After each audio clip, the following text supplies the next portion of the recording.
and no a WhatsApp line 0244263902 0244263902 and also a WhatsApp video with media for now the Brian Tentem Yanko Tony Montana on here the branty at the Brian and Champions League games a basso Michelle Europe and a be a basso GD pass more PSG omo any Man City game no more chance and then you may any other games you better than Tony my mra hona fi me hwet wo no de ebre of course Kwame Mickey Baba Tracy na afisem ni nyina ono so aboabo no de abrayem mmakan ho na dwuma no NCP donko na breaking news abedafo enso aba Tracy Montana the Tony Godfather. Yes. With that CP. Say yeah. Nyame adom na nso e. Nkopa adom nso me ya pa.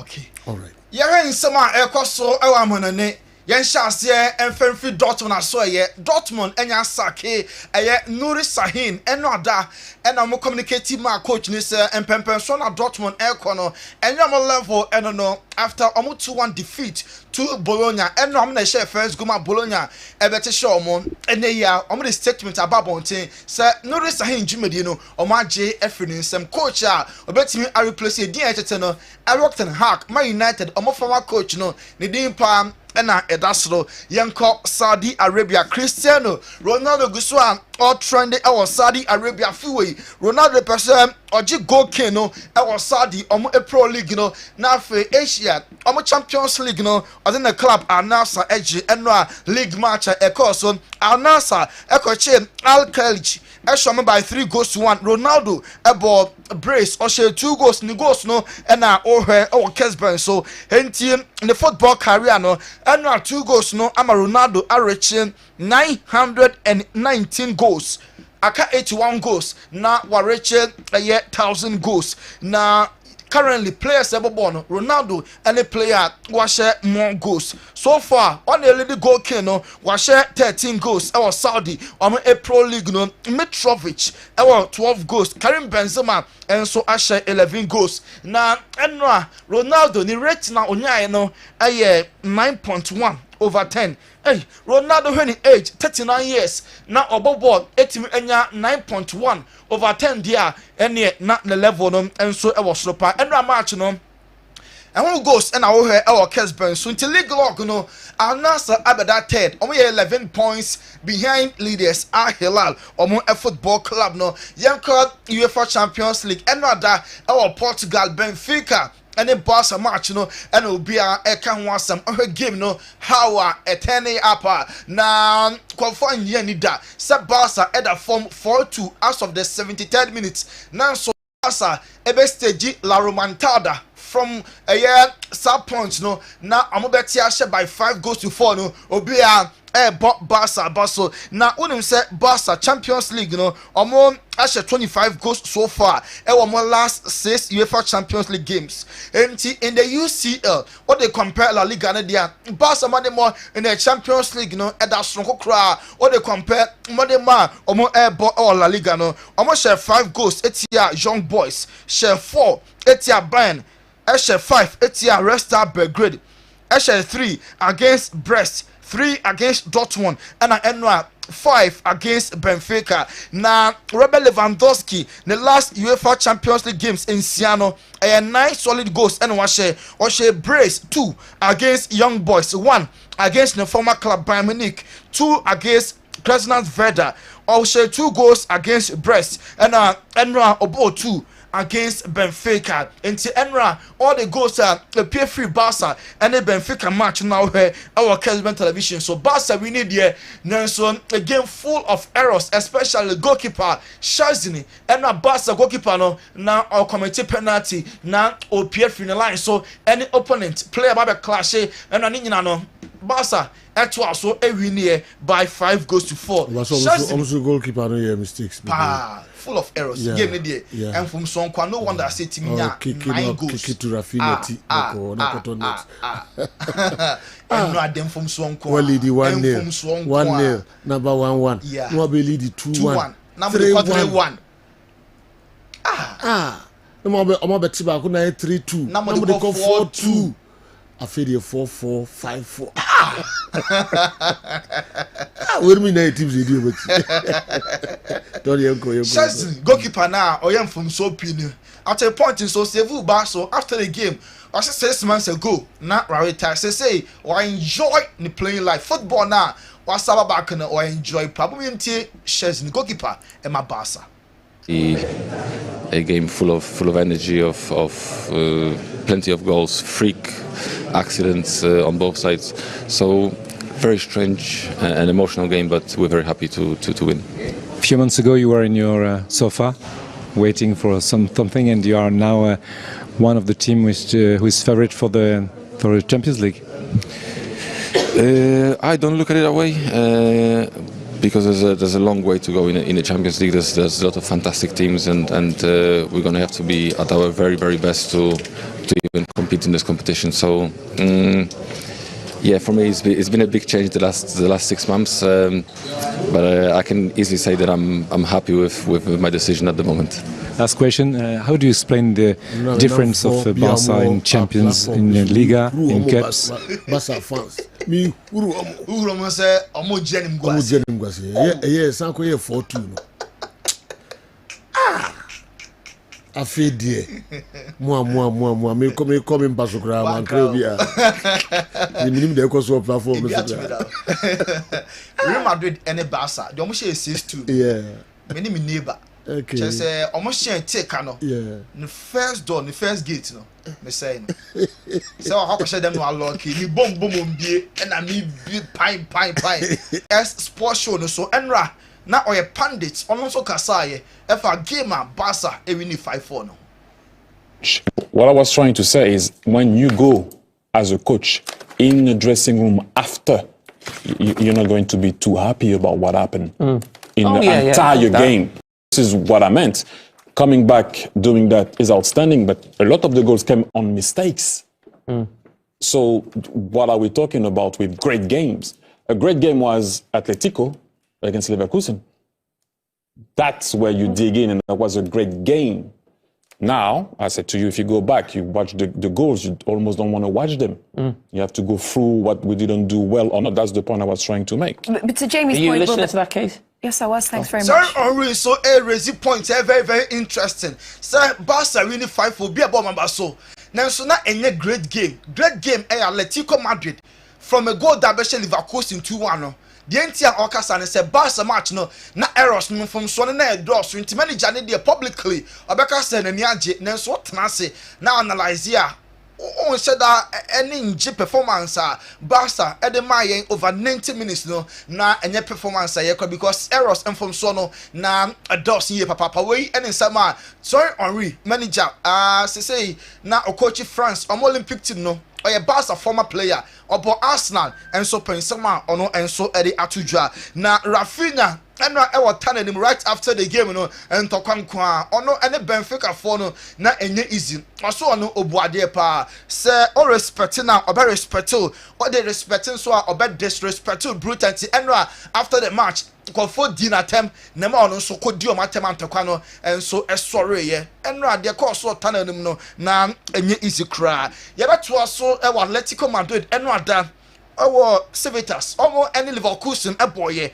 Leverkusen e ko share first goal and Julian Alvarez enra da Oba Mwapa Ede Atletico Madrid also ebe share 2 goals in the last 5 UEFA Champions League games 6 goals and washe Ede ama Atletico Madrid enwada oto aso efa man of the match na Simone Inzaghi coach Emma Atletico was the target and say obe reach the finals of the UEFA Champions League and Obo Alvarez abaso say obaye Omni Eniema na obetimi aye enchonko fund from Man City na obai na niema omo expert ni sapepepe na oye ede ama club no Zabi Alonso say equalizer no e ka na etie no how a go ne bae no eno na e kill omo spirit eno ada omo eto so elusie by 2 goes to 1 yanko Anfield eno Liverpool and so Lille show by 2 goes to 1 the only club Omo undefeated, unbeaten in the UCL.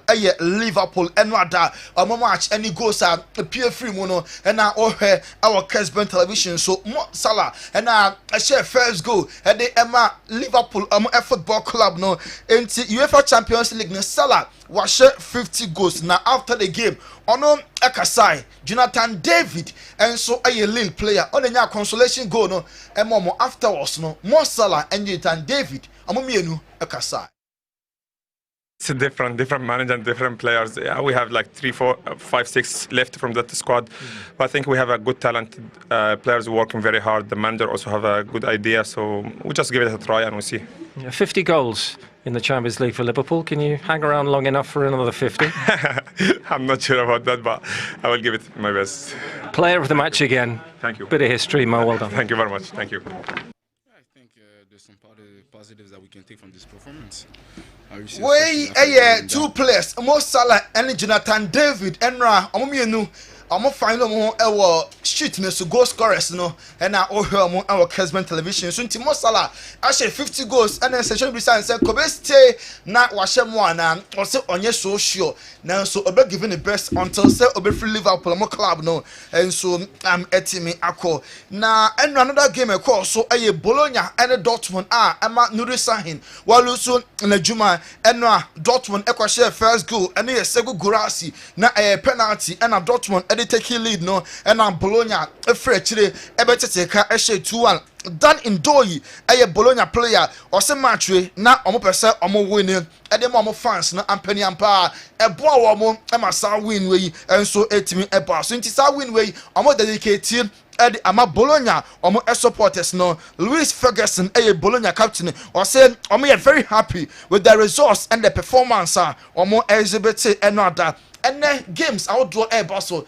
Salzburg Bernabeu omo Real Madrid Beshia Kylian Mbappe ni kubisa na say front three no Mbappe Vini and Rodrigo mo betimi ameki history ana betimi ashe more goals ana and say question we dey nkofo ebisa pa na enyomo na be yi ano omo de omadwuma ne say omeko park ne so no my omo best ama team no and so etimi awini na omo enjoy performance omo de ema omo football lovers no enti we response Mbappe de ma yen na Rodrigo Brazil no bo ema Madrid no once I can say Mo Salah the contract no onye extended enti obetime free Liverpool for pen replacement Rodrigo any player Liverpool enya no pass and come replace Salah enka ebetimi abon papa afiwe UEFA Champions League no hwan na urgent na opta at the sa predictions no aba na chiremu a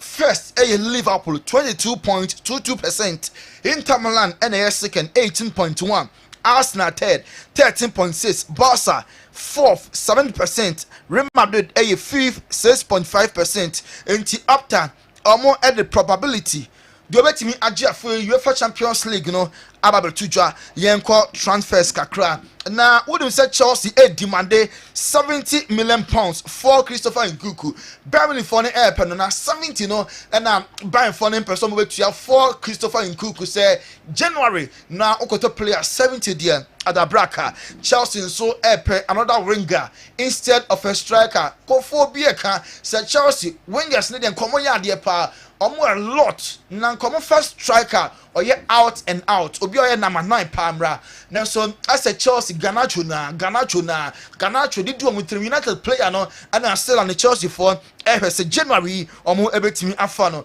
na Tottenham Hotspur omo team omo defenders no omo pre papa na omo so reinforcement Tosin Adarabioyo defender na or some more goals Emma Chelsea no ono na omo prime target omo enya Tosin Adarabioyo omo enso Arsenal striker na yetete se omo dream striker Alexander Isak obo Emma Newcastle na o the others so abeka Benjamin Sesko din enso pm enne yetete Marcus Thuram only a striker Emma Inter Milan Thuram and says Arsenal for so draw omo focus no omo enso the hɔ because as the others no and here no monsa entimi anka no na enye striker nko and omo pe midfielder Frankfurt omo midfielder Hugo Larson another player Arsenal for enso appenso no down so munya na omo enso Deco ene Rashford agent Asia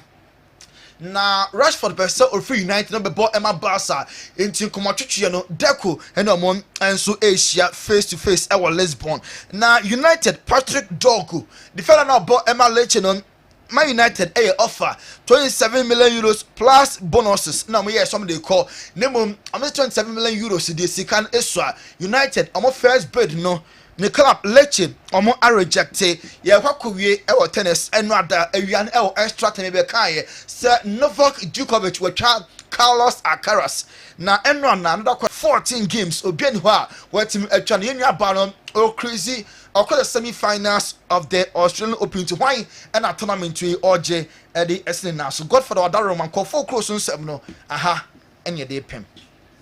Tony Montana the comfort El Cruso and Semino a bepim has said a walkano nafi wako control room. Na wako control nyoma enso edi efrio Montana Tony and I train in Kano. Ye bedin komo kakra ye ne Dr. Edmond Arthur bedin komo kakra but ye basisia na fe yabade train en komo no it's early days yet but I think Mr. Kofi Adams' appointment as a sports minister designate is satisfactory but not the best for our game. In recent times the sports ministry has suffered a lot from the hands of politicians, and I think it's about time we appoint people with a specialized interest and knowledge, okay, in sports, and not always politicians. It should be accorded the same relevance and attention like they always appoint specialists in finance to manage the finance ministry.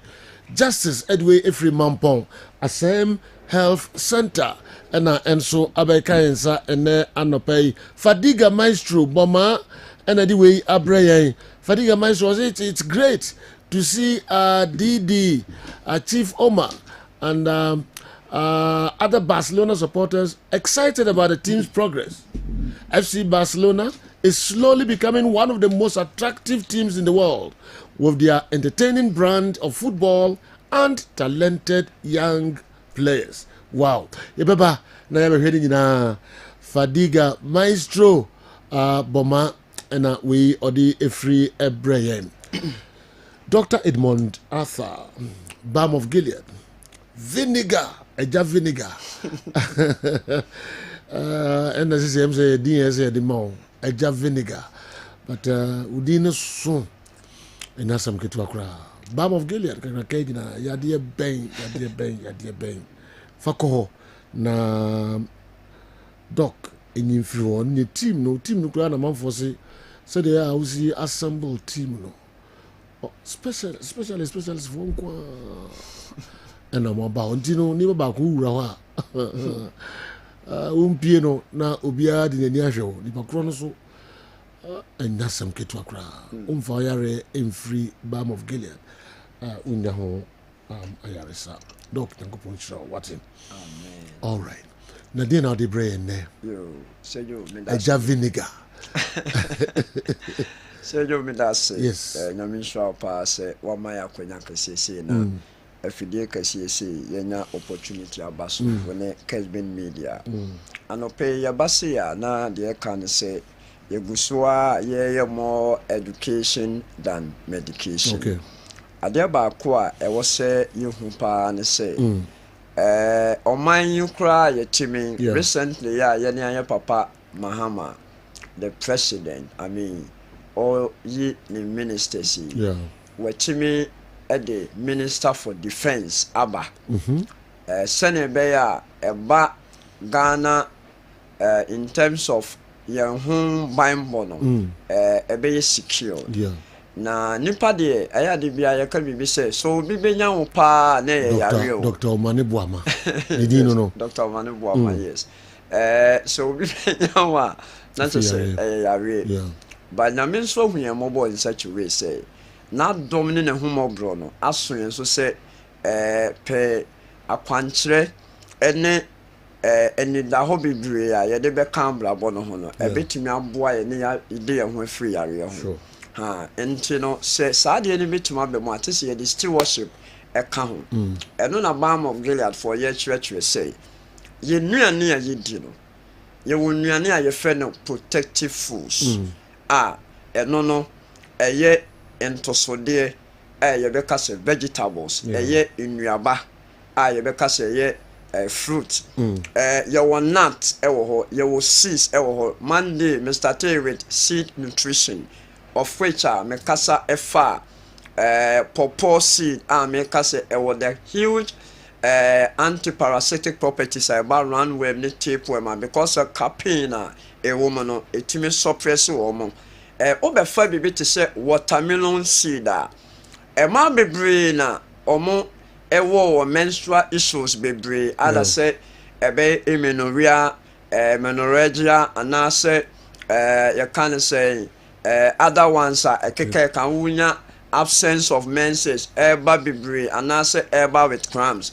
na sa adema na ekoso no ɛyɛ na ɛyɛ hormonal imbalances ɛnyɛ normal sɛ oba de manti bia normal sɛ ɛwɔ sɛ wote yaw no ɛnyɛ no kreda sɛ bibi sɛ ekoso na it means sɛ ɛyɛ hormonal imbalances bi ɛne wo lifestyle bi a wo live ɛne de sad ne ba ɛno nti ɛtiefo amu hwɛ ɛna amu tie yɛ mesro mo pa se ye ne ayaware ene aye ne aye wo ye ma memo a sebi omo enyandu omo menopausal stage uyo oba na se aka 1 week na wo menses aba bomoden se enuane bi o ho a obete so ana if possible a obe stay away from it especially kosia because kosia contain calcium obefa bibiti se milk a loaded with calcium calcium ema blood coagulation take place ema moja eda ana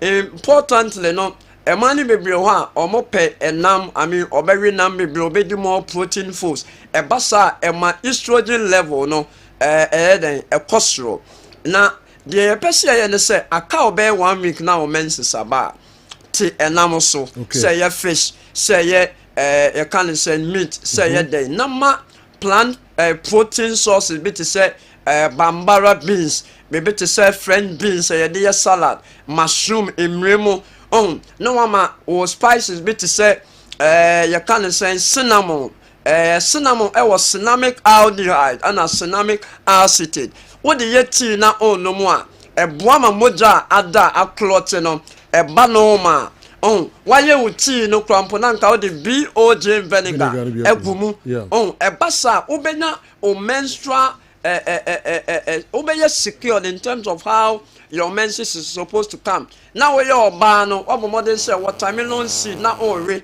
watermelon na ba no na ore udi watermelon we are Mr. Mami be less than 1 minute na me nin komo kakra bi one Sister Abigail online as yes Sister Abigail yes opese audience kakra bi to that yeah the maintain no kakra bi na fe me samra hello good morning Sister Abigail.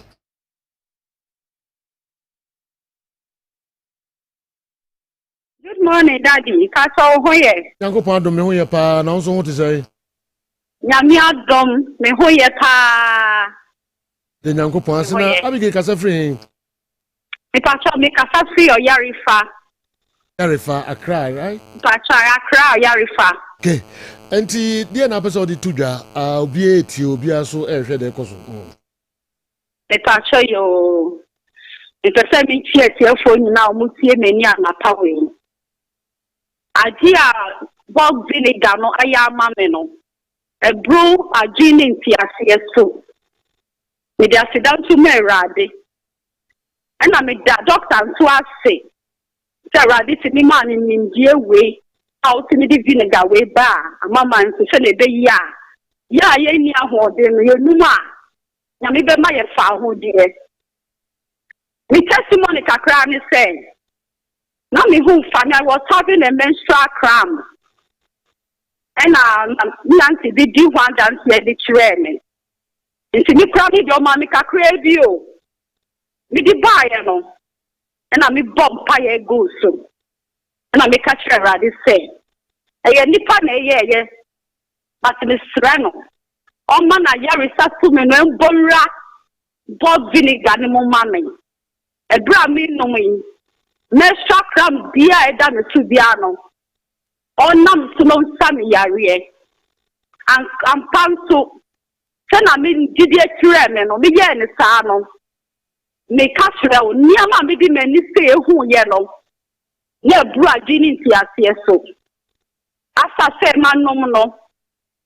Me da ho no na nda kakra fa me. Me de ye pa. For some few hours no. Me who say I say me dan sio bi mu. Nti me ka say ni ama mixi wo me bottle ni mo no. Eno na na ehwie gu no. Not no way no. Eye moja. Moja ni tuntum. I was really surprised. Na me dem I want me ho. Me ko hwe me na ho no na me na ho nyina na me sorry na me say hey. Me yam shi me ye me tima wan so free hifa. But when I'm dreaming, I was looking very strong and healthy. It was sorry, and I'm prepare me home, and I'm Mrs. Sam, and I'm friend me auntie. I'm catching so, Auntie Deborah. I don't know the man, no, still a baby now, not you. You see a plenty body now. It's a sign out one no, and one no, and one on the pain sees. And I'm the dear man, say she. Me no catch you know.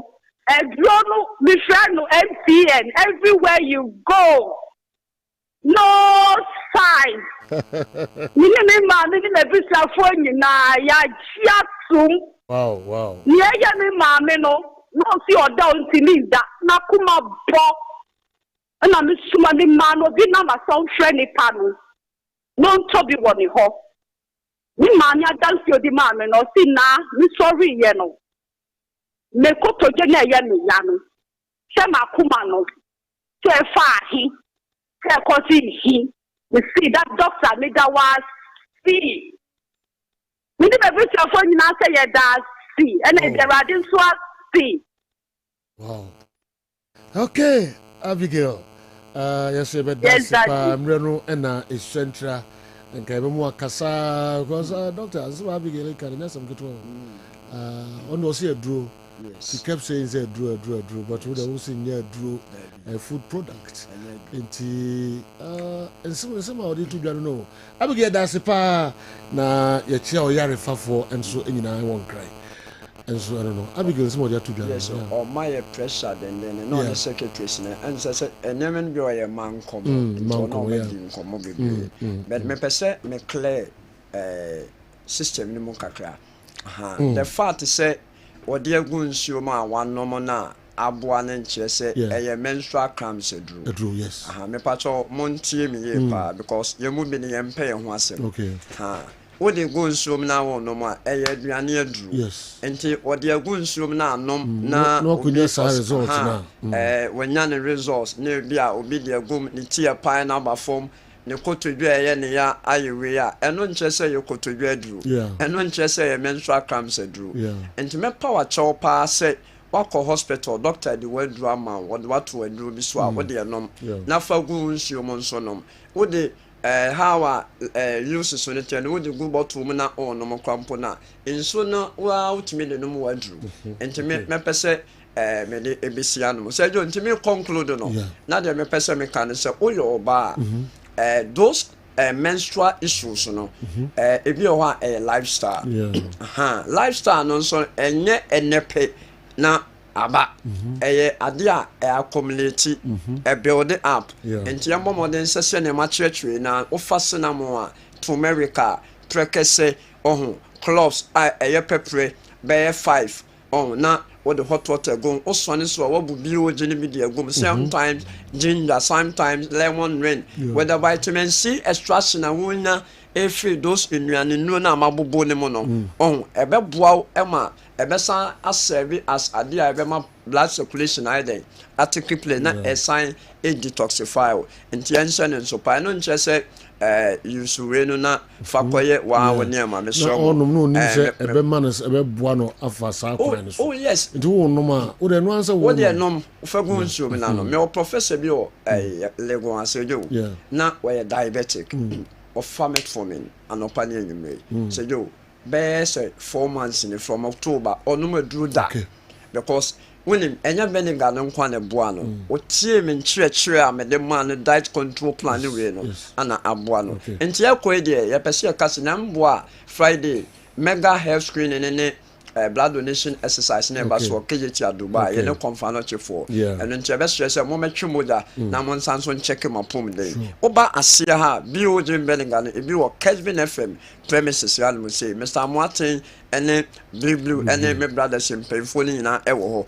akra nso okọ aseda towers a ebi ewo ho ya be sure mo say obi obefrɛ wo ba bia no ya be direct mo akra yo West Legon nyambo tena me wo akra takra den so yo anaji ye to anaji choice mart no mo frɛ number na takra the sister me ho obema mo nsa akami ana kuma senso the Kessben ye ne Aida Hotel and next any opposite numbers no 0539 86 38 86 38 and I said 0240 51 21 71 0240 51 21 71 Make sure say yare bia how bia no ba for medical labs anyone no onom eka ho ebra oba ne ye labs ne hu ade ne fareba ne a kire ne wo so di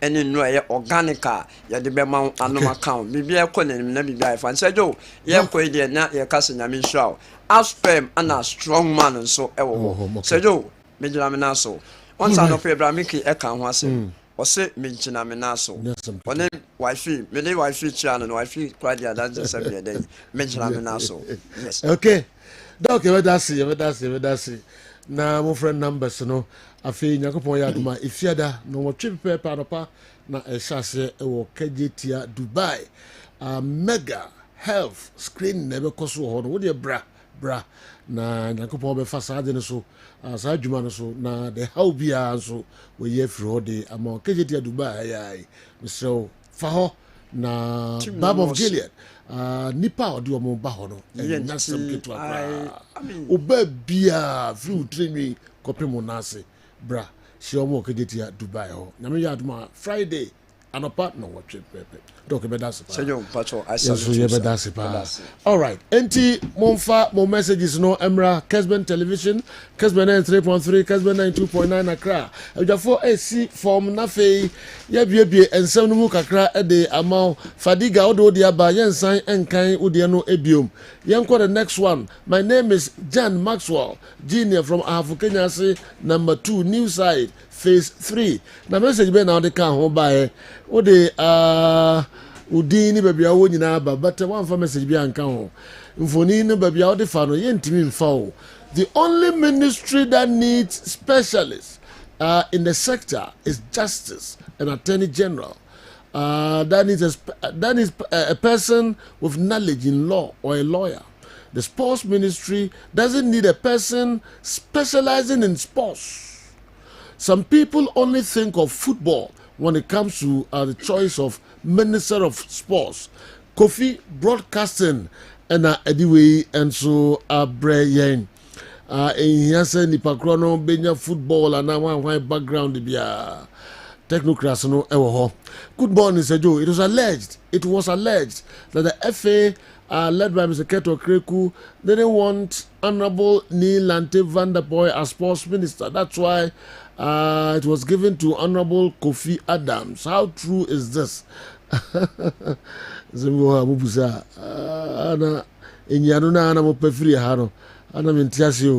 My name is Nigel Cheddar from NKK. I've been thinking why Ghana Black Stars are suffering when it comes to AFCON. The AFCON games are very tough than the Premier League matches. That okay, all right. You have no sincere. Now I'm call Andy Kem. Andy say yeah. You know, all right. You remember issues, no? So sports ministry, the choice of the president, Kofi Adams. And I think Chilechimu kakra and also if you eba and that's when some hopa. Yam come on kakra now. And as I come for some timu kakra if you be 5 minutes be answer. Yaba even though come the local source no body. banka more interest wɔ here no pay. I disagree with anybody who believe we say Attorney General Department and the only position I was here the expert and the core. I disagree with you. And say nipa no what's our background. You know. That is why I use the word expert. And Kuan core. You know, what's our searching me? I disagree. Say, yeah, can't sports. I am for be any knowledge in sports. Because technocrat. I disagree. You know, that is number one. My number two, at the end of Bema has a full fun. Akoka se ko to ntimi anye de gina o masa tetim bia because you know I menti bi da say has of folk a fun onye fan ketwa obi a why part of the setup for a very long time now oka se ko to ntimi anye ligo ya na omunya de African you know omuni team omunya de yeah I'm thinking aloud what to push who the class has no Mr. Maxwell Sabre yes Osese kotoko anyi sa league ya African community mo masa African na omo na asapa okay the no he said the team more experience more quality okay. And they concluded that more quality che obia in the Ghana Premier League okay so, all right me they say Jones Kobe Jones as well can say kotoko take your chances and come show mo be 3 and 4 okay yeah oh bayara yeah he said that na team na kuta kotokoro ni bi na has the back yes I see yeah it comes to okay all right once I me position in the Ghana Premier League in change from day one me a foreign about okay and na me person for the foreign front obviously it's going to be the Champions League Barcelona Liverpool and then the games at Barcelona and then game of course was Civitas. Okay. PSG, Manchester City today, and then team FN Real Madrid versus Salzburg. And I know Barcelona. These are the areas I may say may discuss. Postcode the end time Bema then na me de manual tumbi. Waka players also a pam free Manchester United. 8 players. Ojabi wom eno na yem nwanwa nkrofo bi wo mu a oja o mu minti ate se oja o mu nti set time boma you know I would love to discuss side issues now from Manchester United and then the transfer and so 1 or 2 stories bema then na ma hwese me de mano ebetum you know okay yamin ko Dr. Franco Naro Dr. Franco Usu ansa obitia na ne yem wim opaki Shout out to Opaki. Yes. Opaki Collections. So free any KNUST. Ni baby aye adwuma nyina e ben pa. Na dey way to buy free West School ni wa ba. Nanka wako class. Nanka wo. Kaba nanka Opaki ye professor. Wo free any ben KNUST pa. Wadwuma. Ko kan o se ne bako wege.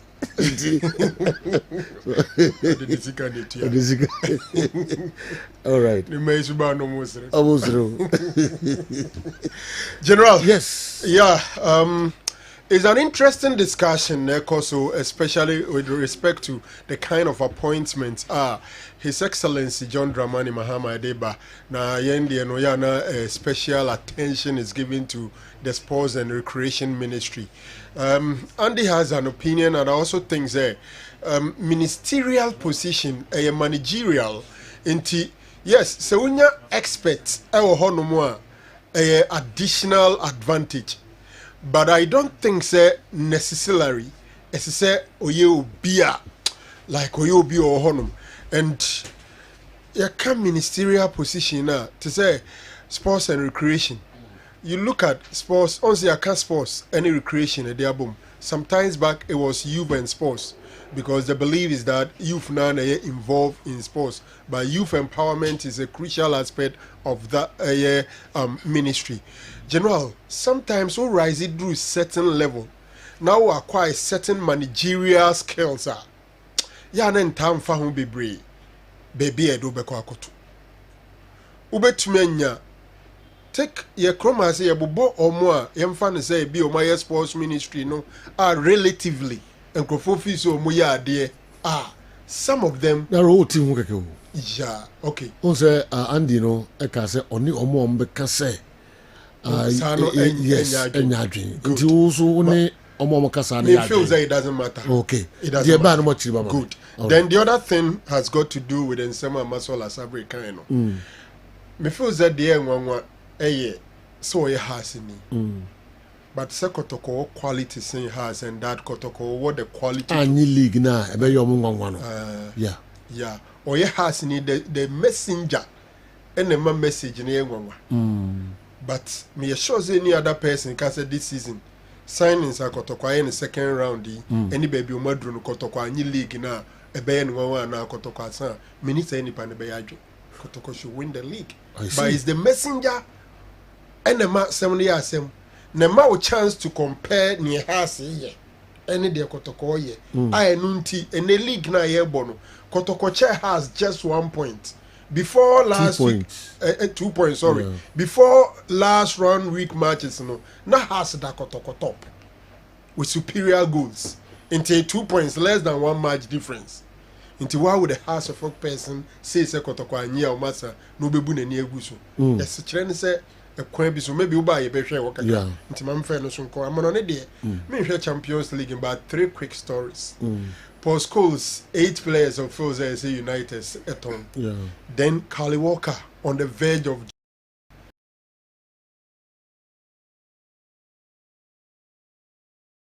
captain of Man City playing week in week out and then ebe man at in sika so boom so oko Italy no akosia kan dia ma AC Milan BBS wow ni ahwe Rashford o so nsensem no kakra Marcus Rashford and Dr. Naro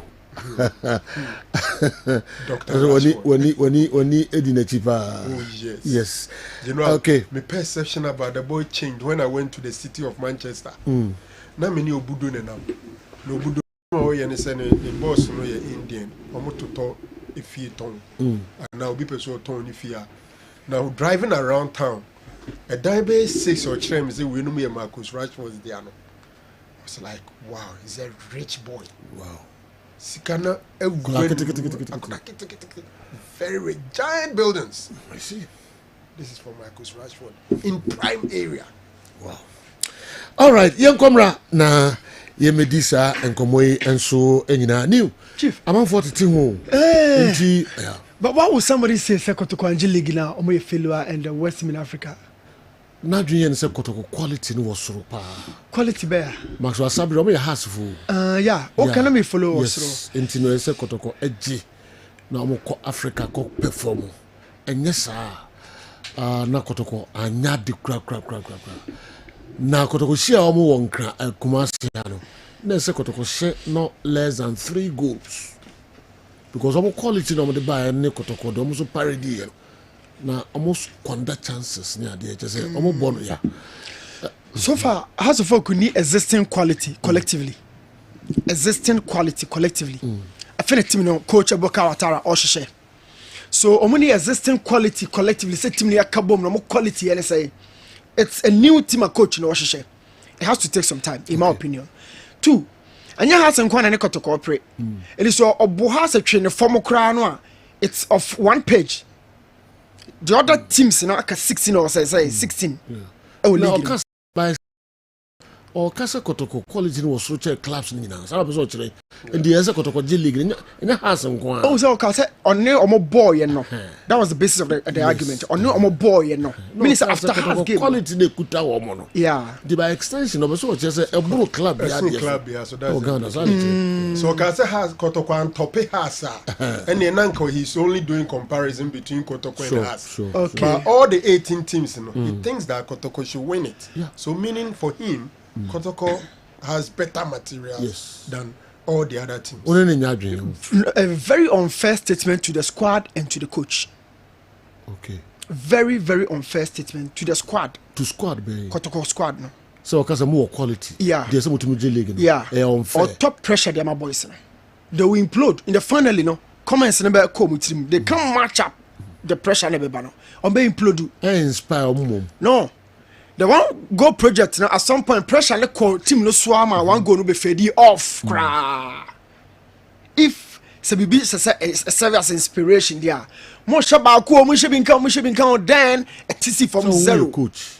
Nti wuntumi nka nkyerɛ wo players before a game say team we mbɛhyɛ wɔn mo ahoɔden kyɛ wɔn bɛhyɛ wɔn yɛka individual quality wo wei yɛ de hwɛ wei mo yɛ far better sin wɔn mo nkɔ na mo nkɔ win game ni ma me wo kasa wo yɛ unfair to the players. No yɛka coach ka. Yeah. Do wo kasa wo yɛ unfair to the team. Wo yɛ unfair to the players. Who dressing room on come on the players be yes. Bia be catch mu bia no. Utimi mo munya confidence. Yes. E wo team na on any bobo. Some bodu ka say o say has Africa na ye kono bia ko bi mo me enko ne yeso enko ya fam de. E dey see e. E dey see. No dey so no nim say the quality. No nim. Also bia nyobia. Ne no kra. I wanted somebody to correct my statement. No name boys ne ko e no ma hold in name. Also Africa no bia nyobia you mo no bia no was. Coach Timika sa actually the boys. Yes. Or they inspire them. Coach Timika, but for instance Nana Penkra, Chairman Alexander Manu, Chairman Ben Seche, Chairman Fosuare, San Krofu nyina sorry call radio kotoko place ne ya de monjo bia place ne ya de monjo bia. I am saying say oh my place the pressure. It is different from coach in the omo opponent bia omo pressure na. Unim say we unfair to them. Sometimes coach Timika say me chere place no be different in media no. Coach. Ah well. Yeah. No, but the point me can say if we House of Folk fan or somebody make me actually different. But I to company for about 5. Now the pressure about say boys in win there. In my opinion, I am saying say boys no be implode. Na league na ye bo afi no. Kotoko signings. Ebetimi aye bi pa. But say Joe, we should also consider the performance of other clubs.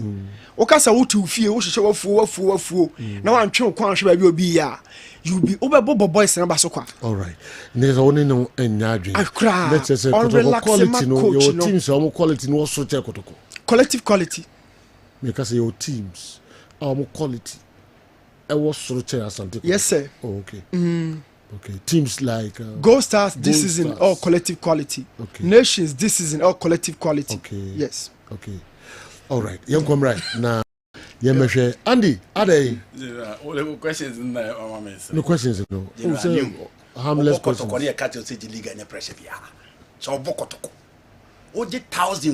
That's not the context. Look,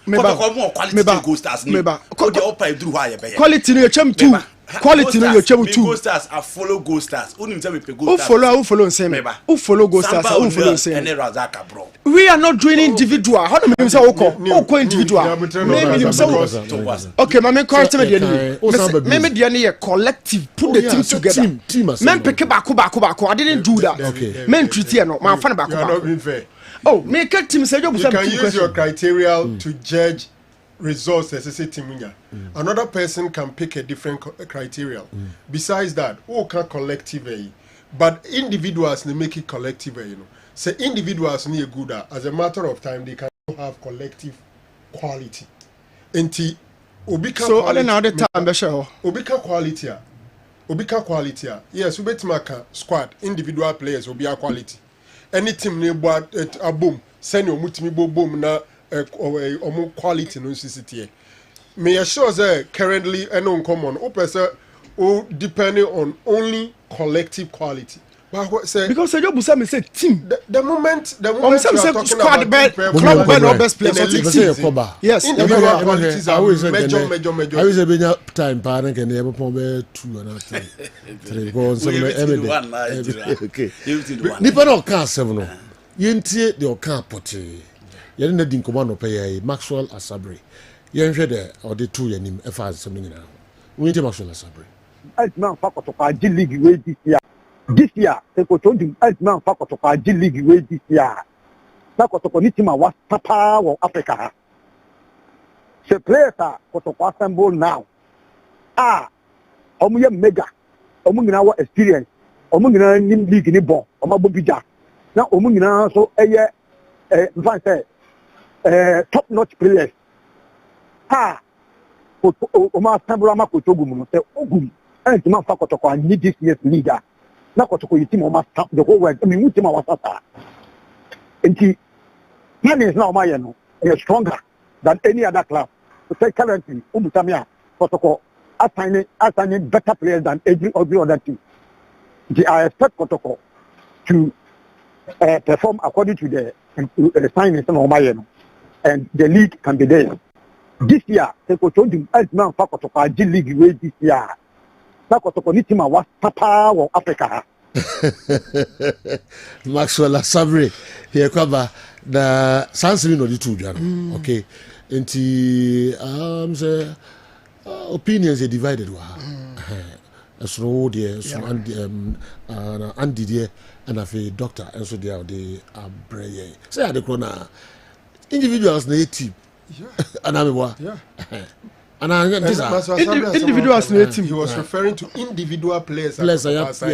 But before that, Odikaka said team was some power Africa. Yes, it was a team. We are the individual players. Who made the team? It takes time to build a team. Who makes the team? Top individual quality players. A coach na said they say obeka oma boom no mu dia ma na results. It's a coach na ntumi anka oma mum enye good team. Amfa makotoko results am anye league na kotoko asa.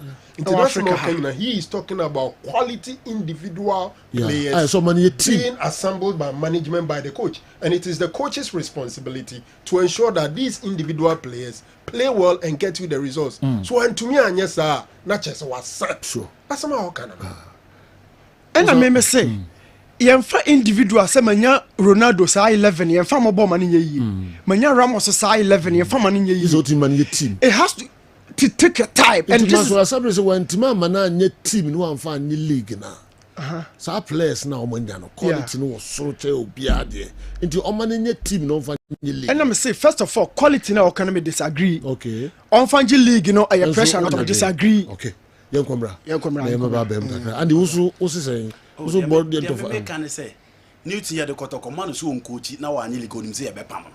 So you player, or you coach now be coach Kotoko near City Liga, mean any pressure. You know, pressure woman there. So you coach Kotoko, now a City Liga, pressure woman there. Also, quality no, individual quality no more teams. Ghana Premier coach performance, what do how many months or go stars or put two team together? Because performance already how many months or go stars. Angelica players. When I'm say team, you see you have to take time. And I'm saying coach performance what did how many months? Suddenly you know also I'm better. And a team so boom. Also goal stars. Coach performance what did how many months? What team how many months already? What put team. What about players? Main architects. No, I disagree with Newton. So I can't tell me players inequality. Because so many quality. Go stars or qualities. All right. Collective quality. Don't change it. Any jargons. Since any jargons, come on your football. You tell them any jargons. They're funny jargons.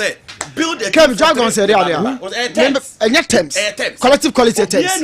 Any terms. Ghana Premier League say she should team for 4 or 5 seasons. One of them at a time. Just 1 year. Put team together, win it, and that's all. Coach Pasmanete in the first season about someone want to put it 3 years together made they want to say okay just a half season the base of that team was a more example yes but and yet simple so put it together with this question Samuel Boaduba has to folk one general Obetua from Costa Papich he won the Ghana Premier League now Costa Papich a press conference I said team no kura jinin someone who the on yet he won the Ghana Premier League for House of Food. Prosperity Oba the first season, how many months or League? It's general. Big team, nobody will give you time. Prosperity last season was now and was any time. No Kotoko fan will give him time. He has to win the Ghana Premier League. 30 seconds. Chief, yes. Kotoko performance, I feel so many power. Almost like 21 last year. 21. A true for you, I keep saying it. Justice Blading knows what the bomb midfield this season. Kotoko attack, was virtually new composition. Me Kotoko yard, but I feel the fan base in everybody, so Kotoko G League, so many power.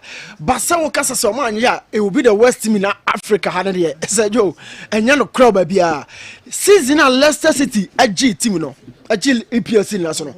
Individually, they didn't have the best team. They didn't have the best squad. But as a team, even last year, Girona in La Liga, pick individual players. Madrid for no superstars in Girona, Barcelona for no big boys. collective unity, no. Almost stop Barcelona, ATM, Madrid, no defense. So me, individual players are different from team has to be carved out of the squad. All right. Yes. All right. Our Mohammed. Collective quality na new tenekan. Mami for typical example. Real Madrid benya under Vandale Luxembourg. Na Ronaldo wo, Zidane wo, Figo wo, Roberto Carlos wo, Beckham nyina betum, Michael Owen.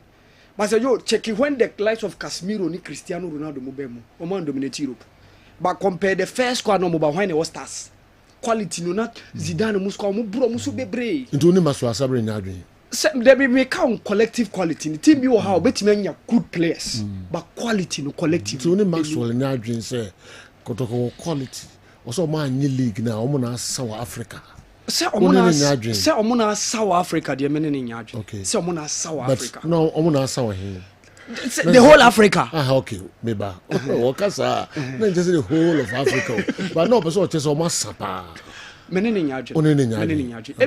The other team now Belgian league na ba be better team na the kotokwaye no. Okay. No aje. But Oman yeah and surprise you. And surprise me based on more than what some of the other clubs are doing. Okay. If Bibiani Gold Stars pen your much no more better so Heart of Lions will be at least nation saves your better so they will give Kotoko a very good chance. But how did say Kotoko quality now ma turning abekanda omo hono. Oh, omo was improvement aba. I check clubs are improvement aba. I check clubs are can you I may not know what the plans of the other clubs are now. I may not know. Ebia they might bring individual players by me but the quality of the team no. Ebia now bro result Kotoko the neighbor. But how did you say quality now Kotoko ato na some to be oh it's very good. Some to be it's some of the league no. Some league yes. Wow. Yes. Kotoko G. Yes because what can say na 17 other clubs oh. Say me kano me nkase what's quality no matter na some the league. Yeah, they have what it takes to win the league. But other clubs get me here they are chain your money aba no. Oh, what do we have come? All right. Yanko yanim ye kwaba. Hey, Champions League oh enra de ene de the Benfica yeah almost disappointing nipa bebrebe Benfica. Aden. No money pa be di mochina idi awe ho last minute. Naro. Ukodi a chef. Benfica. Uka Portugal credit wo fi hada. Enra na omo support papa. Portugal di. Ukodi Benfica. Pa. Mi team no da Benfica. Do me enra no pa de see. Yeah, come on here. But any other games papa. It's Champions League team na. Me pato, me Benfica. Oh, Madrid kakra. Me Benfica no ye tawo chize ina. Na me do no more platform bi so. Oh, I have 4-2 no jai. Me nko na me tro sa. Eno anu ni mana out. But referee no anyade. Oh, referee go baby. Rafinha go no a penalty against Barcelona. Go baby. The goalkeeper bobo ni sin. Maybe say Ansana Rafinha. Okay. Maybe ebenye video. Uvizo your time say. Yeah, Frekala, you say Frekala. 11 abono. Maybe ebenye video. Yeah, kwaba na be enesu games so.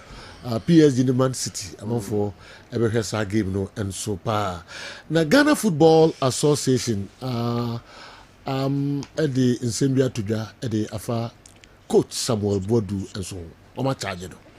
Samuel Bodu nsma okan after Chelsea any media game ba so ewo brekum no me pamocho wakan nsma am say no sikra chen do okan no mumi ntie de wakasisi ntie kakra nye do okan no brekum no do de to aso no. Just make the Chelsea team got a lot of mistakes because you saw it. You are here. You saw it. You saw the officiating. If you keep officiating, how do you expect the players to play good football? It's really bad. If a player go for ball when there's a penalty, disallowed. But opponent when there's no contact, you are right there. He said he saw it, but he didn't see our penalty. And look at how they throw their hands and allow them without cards. And whenever breaking Chelsea player approach any, there's a card. How can you officiate such a game and taking such a dubious penalty for the opponent? Can he officiate this matches around other centers? It's really bad. And I'm not in for the. I don't talk much about officiating, but this time around there, I will complain. I don't mind. I'll complain. They should change their mind to be positive mind and officiate the game so that we can get the beauty of the game. Is it that we having a poor officiating or there is very poor? I said poor. What do I said poor? Just make the Chelsea team. Okay, it is Samuel Bodu. I don't know. Baby, I know. Yeah, poor. I said poor. No, sorry, I don't know. Poor. Amen. Poor. I said poor. No, sorry for you. One from question. Coach is referees. Coach is bread. Referees. Some of them will work. Referee being near coach. Yes. At the end of the day. Yeah, me can't say Babe hold the brief for Samuel Bodu, but coaches be Juma. Referee be akwaya de bi chese. It do feel say be BNC. Na Samuel Bodu aye wild sana. Mo na mo musa mo nti be BNC. Na Samuel Bodu ekikam sa. Debi.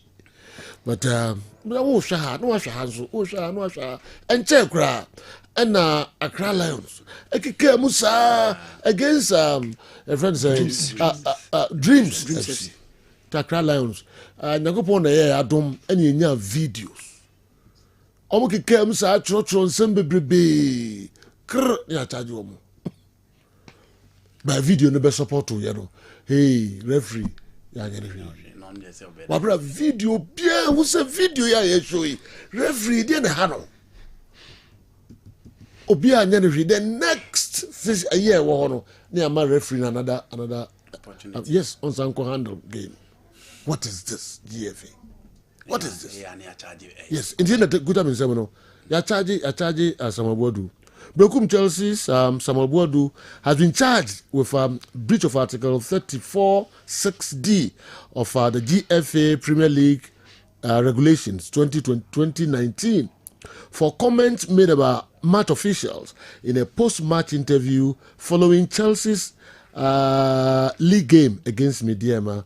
It is alleged that his commentary on the match officials constitute misconduct that brings the name of the game into disrepute. He has until Thursday, 23rd January 2025 to respond to the charges.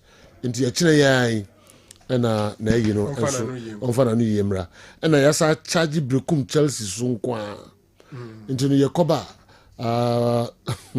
yenina and so ebeba. I said poor. Yes. No true. Yes. Momenti ho no nkwa bio.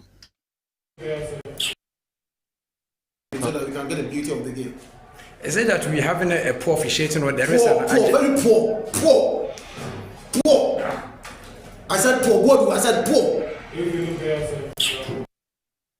There is Kofi Yesu one here true now true you no kwa so ho charge beba. No 5,000. True now true you no kwa ho charge enso beba. All right. But emra say referee ekofom and now you be a umpa coach and our team more react this way. Emra. But referees no be my coaches ni be aye the chain. Somebody do here.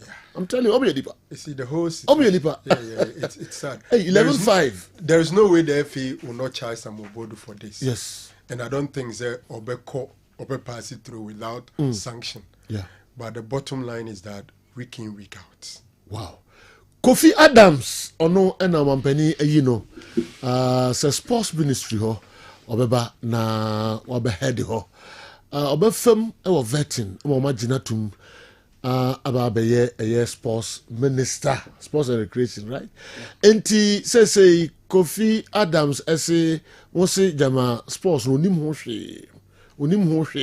ho match na zoology no koye ewo university.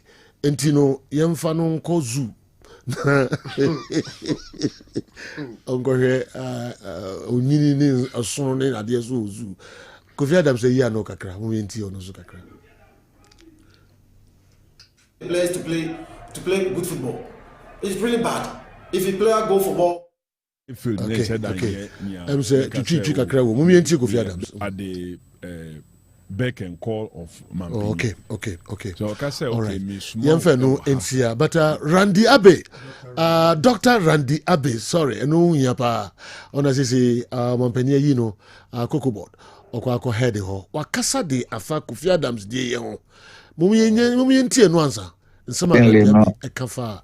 Him and I have been chatting. It's as if we knew this was coming. The last 4 or 5 days, we've been chatting almost on a daily basis, you know. And but I don't know, I'm more of a boxing person than football, you know. But I think that Kofi is extremely experienced.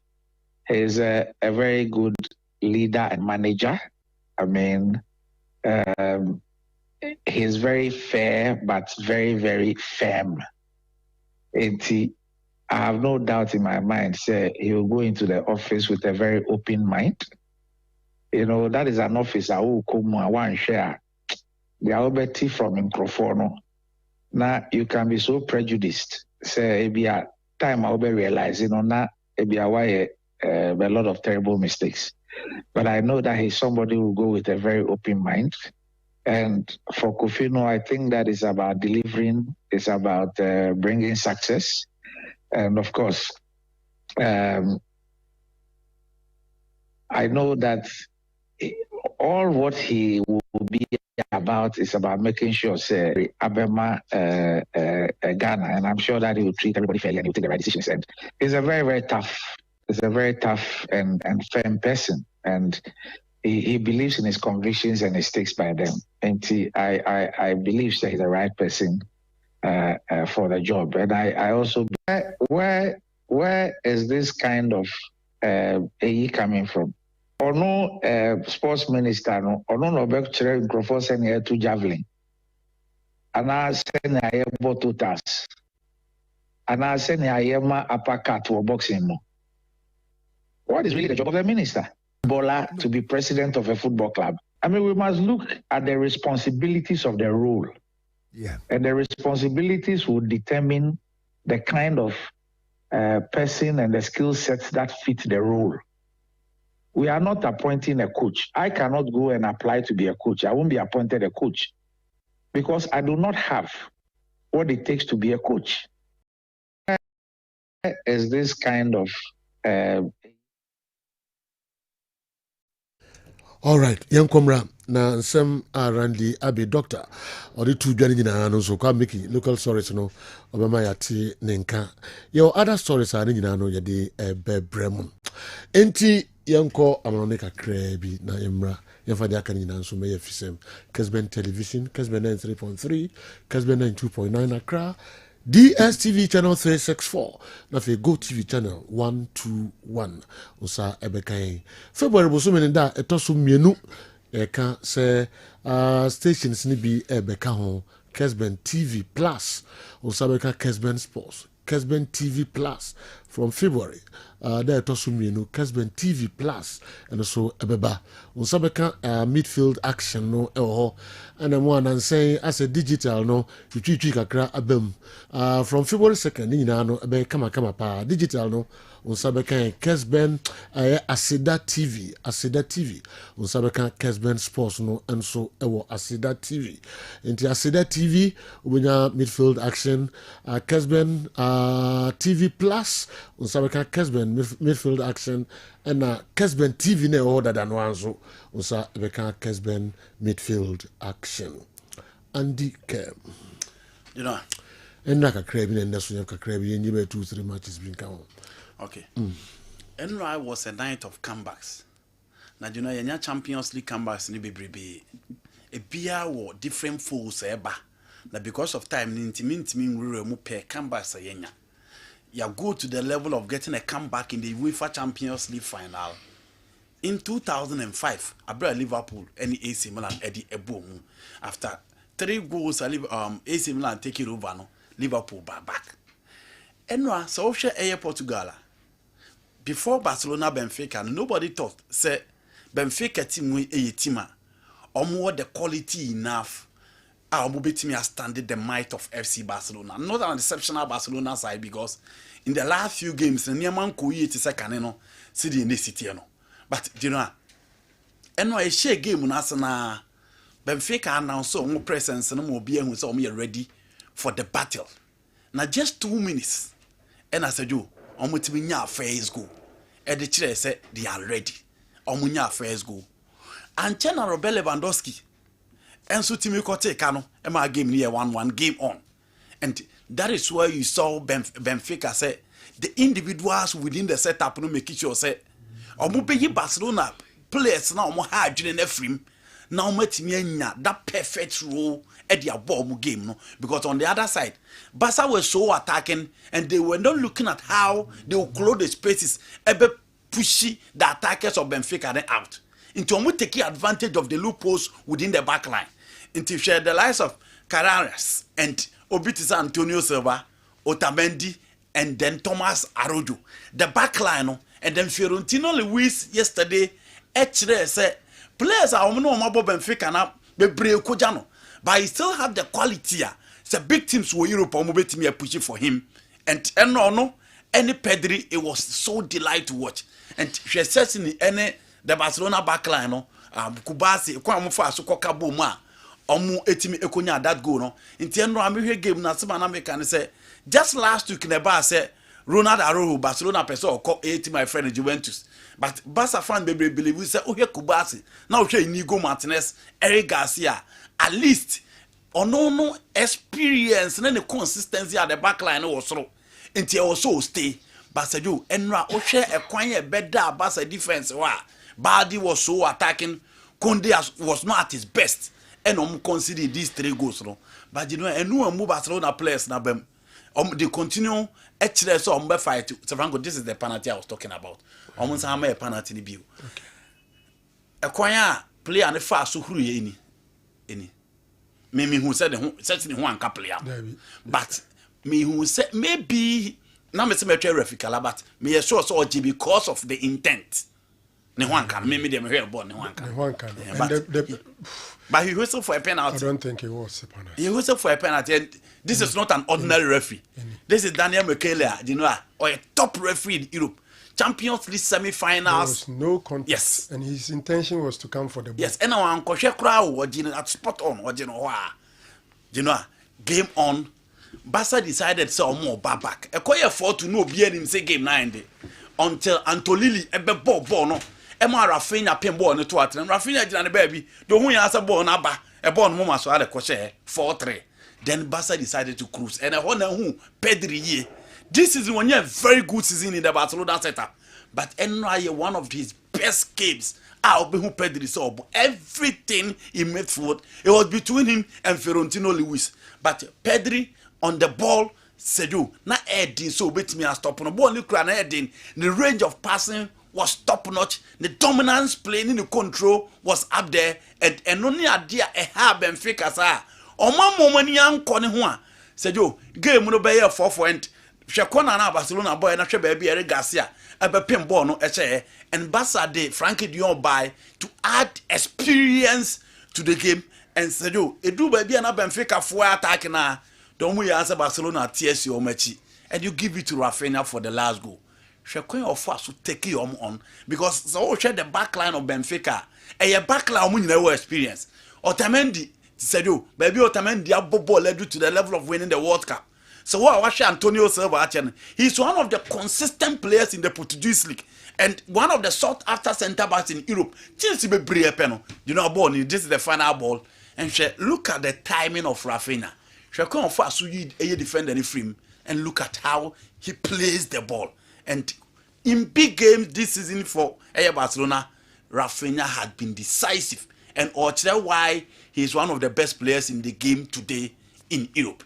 It's a proper comeback for Barcelona. You who say Biache. Barcelona once again showed character in that game. It was similar. By Ofoli Bakusin area man you know Moko to Atana Dikai. Atletico Madrid, the usual thing. Obi about Diego Simeone echi ombeti mi ayebibi. Then Julian Alvarez ekote kanu edema omo ema game no eye 1-1 omo bo game na in the last minute ena Jonathan Tah first goal now. Atletico Madrid take ano. Jonathan Tah anyade. With his experience, you expect him to go be bibi ache dia oye no. But Genoa, the more they born so any ATM and the take ano. And the second goal, Sasha William Alvarez view. Baby or J born. A queen of fast who defenders in them, and a queen of fast so Eddie born to at them. On a very poor start. This is the first goal share. Around your friend Jonathan Tah, mistake. Said you Okoye, Emma Julian Alvarez, and the take ano. Alvarez had a poor start with ATM, but you know for the second half of the season, you know, or Chelsea, or the sort of two guys, I know more expecting a lot from them, but he's now keeping the pace and hoping say on the beat. This is the second goal. Look at William Alvarez, you know, last minute and Okunya go no Edema Atletico Madrid. For Liverpool, you know, they beat me and they are the best team in the world. Almost first domestic league, you know. In the Champions League, they still remain undefeated. And it was Mo Salah, Harvey Elliott. And then they beat me for those players. No? Makase Salah, they should give opportunity to that boy called Harvey Elliott. Very good player.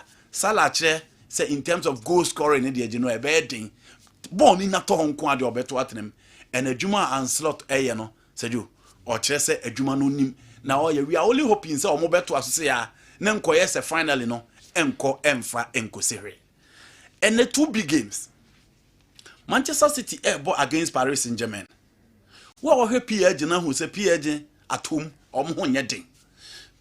Against Atletico Madrid or Mulusuye. Against PSV and Oben or Mobo draw. Against Girona last minute.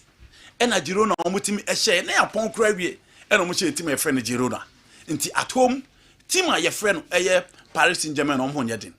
Manchester City are very inconsistent this season in the Champions League. But Makase, after watching their last 4 games, more confidence level ne back. And the city that you know, no, and that city no now be team. I don't think say Nema be better PSG team. No, you only need to make sure say you put the plugs on Bradley Bakola and then Dembele. Those are the 2 guys I always expect on Behadre. And the midfield of Zaire Emery, Vintinha. Those are the guys, and then Fabian Ruiz, Ube Kupise, Ube Mekisho. But for City, the moment Kovacic fit, Iko Gondogan added experience, and Kevin De Bruyne is available. Phil Foden a pick Savino a pick and then Ellen Holland and so a pick. Jagelish Munina gradually they are picking, and Uhe Dokua, season is starting and Nkoye, but you know, Munina a pick. We a game, Manchester City at the Parc des Princes. The last time I'm called, you know, Koye de Mamo. Emma omu etimi ko wene ye. The last 2 ni nyina niam akoyi e dia momuti. Venu no omo kolo nya venu a omo ya on familiar. E venu that they have the quality omo betimi awene. And Makinos and the other guys, Nuno Mendes, Hakim Ashraf, those are the guys they need to watch out for. Abrante friend Ellen Holland and the guys no. They know a double chance for Manchester City at the Parc des Princes. Okay. Real Madrid against Salzburg. Salzburg in Soho no. This is no more de bonne answer any. Or against Brest, or against Dynamo Zagreb. Na performance no enye nti omunye team ato bro modern. Madrid and so suffer away games against Liverpool, against Lille, but Bergamo against Atlanta. Omo be ball modern etimi ebe win that game, and that was a game ananka Madrid and Timia win ya. Nkombe film welcome team. You know, Madrid after that, Oma pick it, and apart from losing to FC Barcelona, games are difficult because they find a way to win. It is said the Omo ball Copa del Rey against Celta Vigo, and over the weekend, the ball Omo boy against my friend Las Palmas. It's Madrid a room with all their guys no more anymore fit. Rodrigo or form, Jude or form, Vini is on form, and then Kylian Mbappe is back. Okay, it's a game that I'm tipping Real Madrid to win that particular game. Okay, all right. And the came, I don't know, Amanone. Kakra na fi kambe fi ba na doctors wo nsemba kwa na minubi kakra bi na fi mini semen seba new one trade obeyende. Yes, on round one about a lot of statistics in the room. So far 23 red cards and about a league in na nations ye minim in the last 2 seasons omunya penalty back okra we league na yebonum say you twa mo player box no yentwa obi a omunya penalty na season ba we afi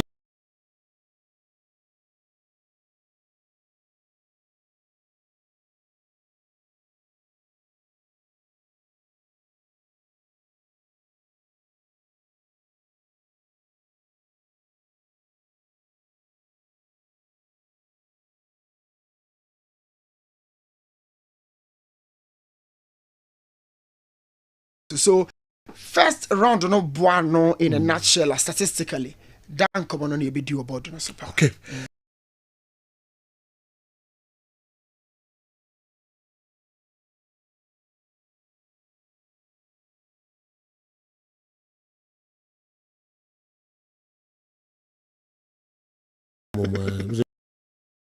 In be one at Lancaster. General, yes.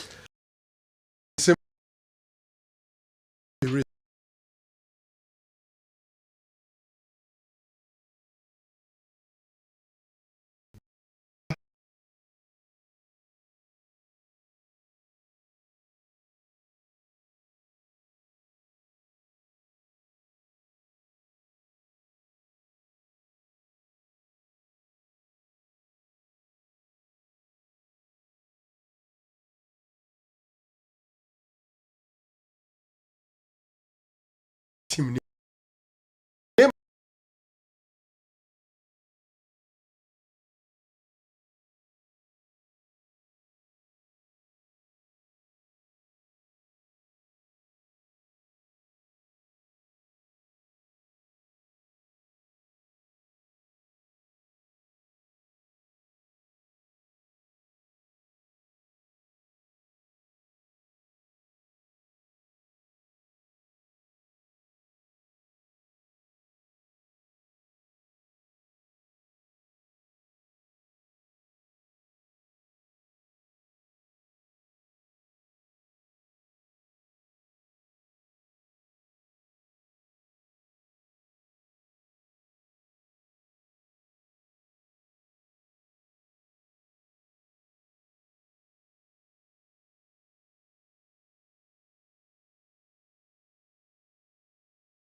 family and his friends.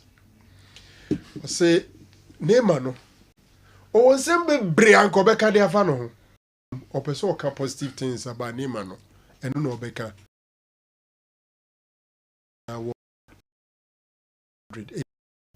I think it was a very good response. And for me, I think Neymar's response was just unnecessary. Egos and God was some of these things to themselves. General, we are more. Kyle Walker, captain of Man City. Ye both in every game with be. And you better say Pep Guardiola say Walker say opese owie na dwuma City. Ampa January Kyle Walker is heading towards a Tina Ketuya so say kwa akobodi ama Italy. Nyesa kwa dachi Saint ya Kyle Walker a free Man City na Misusu se German to kwa bia BSc na they are managing it because enye real enye common say an English captain Man City be obo week in chain be decide say prekope ko Italy neketu na kwa Kyle Walker eko AC Milan see the door for Marcus Rashford to AC Milan because Italy football mremuno Italian clubs untumi sign 2 players in one season for nim de nti omu de sa say we one season na so be ko England na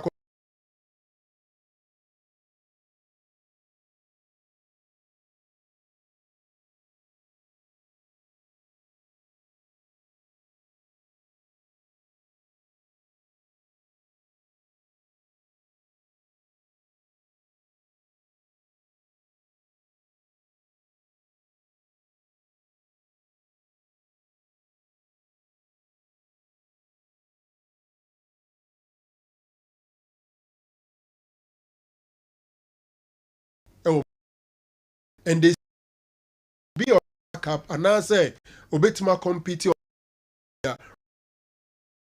a long-term replacement for Lewandowski and komono mudi nyina no say bianca this season the mbegini loan problem with Barca ne say sika amudi betua salaries no esi like it's closed oma exhausting no enti so mbetime the Rashford abadia aji so muja players bi kwan the two players so mu hwe Eric Garcia and Ansu Fati and no be a Eric Garcia adwuma odidi ma Barcelona ahwe nkomodie ne baby bi ho but they still think Abrantier no esesoba me final one dog on law na oka no say essence England free Britain free EU no nti ama that negative impact no was almost nti classify almost as non EU players and one of the things that affected Rashford any vis-a-vis Kyle Walker more coming to AC Milan.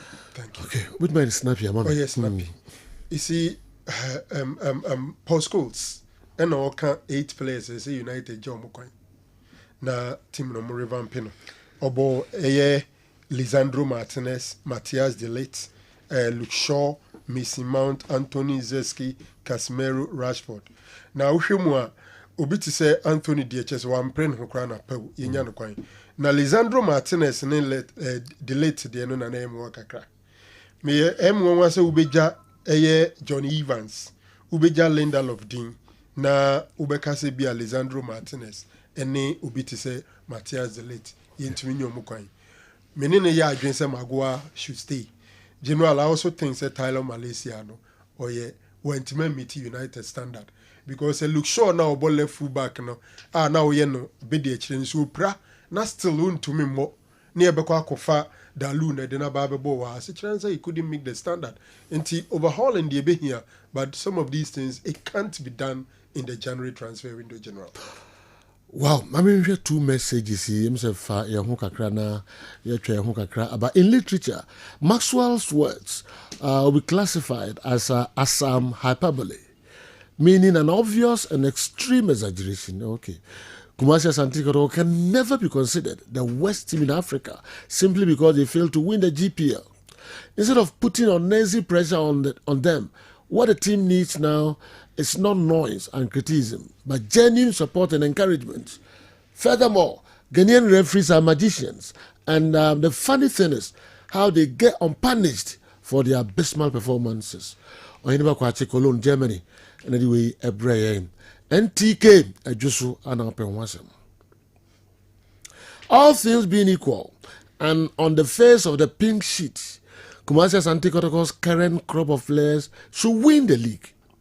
On the other hand, having quality players might not necessarily lead to good team bonding and cohesion.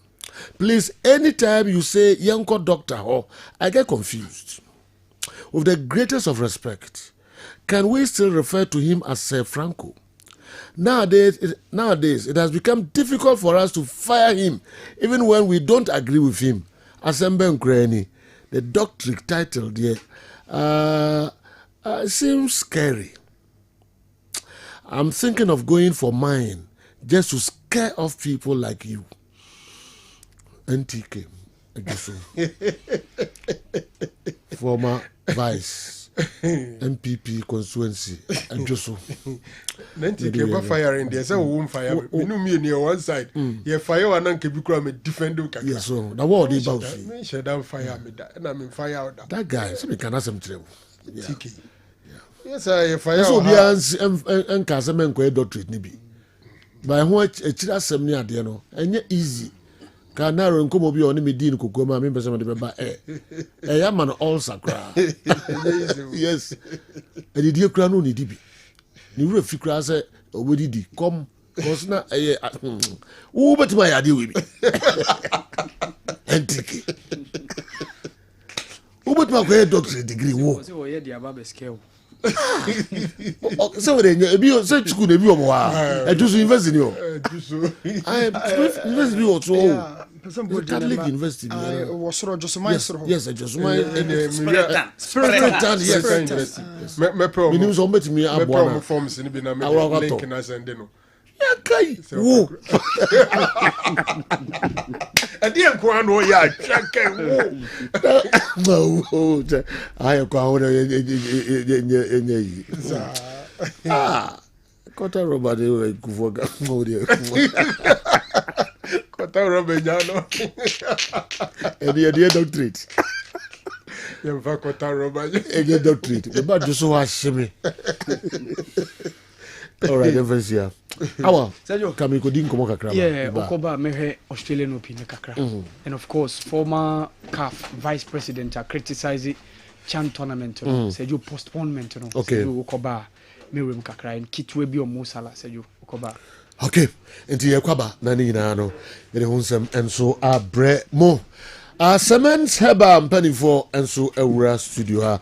Ye no mbedin komo kakra ba. Yon sempi ese yo bobo so krankra na opaki professor in boutique bit ma fa prof na to ho so and there so bia bit ma fa bi right tech na be on ko school ho na ko professor no oti SG mo so ye professor awura di nyankopo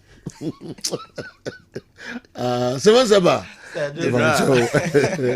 o ma enti mun kaka kra ma fo twem obia no afa bia to no god nam kroma Sadio we dey becha professor unu ya professor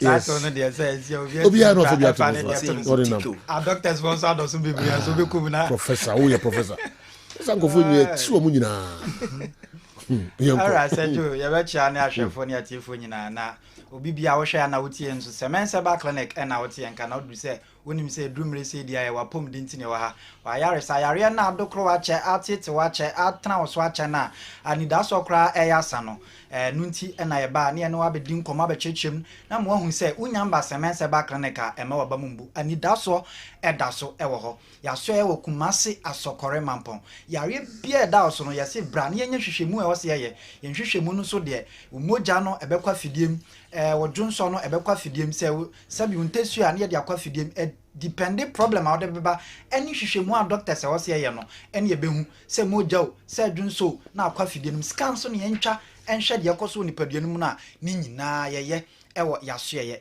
ti ye se bia wo de ne ye pressure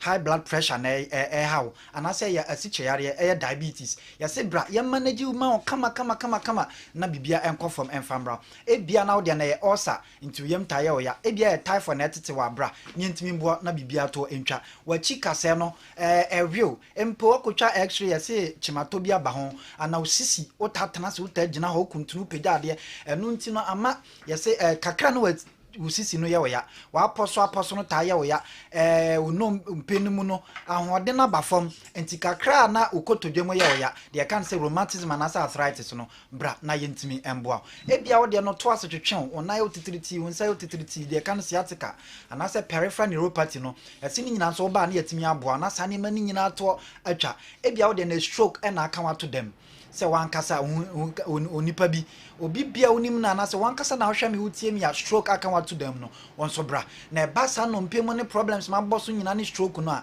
eno wo ba enya aduro nko a ye ma waduro no ye besa nso akye wadua ne die ne nkomo nkomodie nyina ne asanso ayade bia fra no massage therapy physiotherapy reflexology and chiropractic therapy sane ma boso ne bia de onima ye physio nko ana se massage semens kwa na oba ye reflex zoology ho ye chiropractic therapy ho sane mani nyina ho a eno ye ka ho ma yaresa no contentem enkankan stroke ni nompeni wachi ka se ne mam to asetwetwe mo no sisia na hoden ene ahonto eden aba tiati tutomika bra semens herbal clinic na yentimi emboa ebia wo de na prostate no chimato bia ba ho amadwo so na kwaye bibia ho ebia na ye akoma problem anase liver no brebo no yesesrade adore ho wonya hepatitis B na hepatitis C me se bra na yentimi emboa ebia wo de na kidney yase kidney no so kidney stones anase kidney ne feli chimato be na ba kidney no ni nyina oba ye betimi aboa ya mpo yare no so a enchese ntu anama ha na ye mre ni ntia wo dia obeya ne se obefre numbers no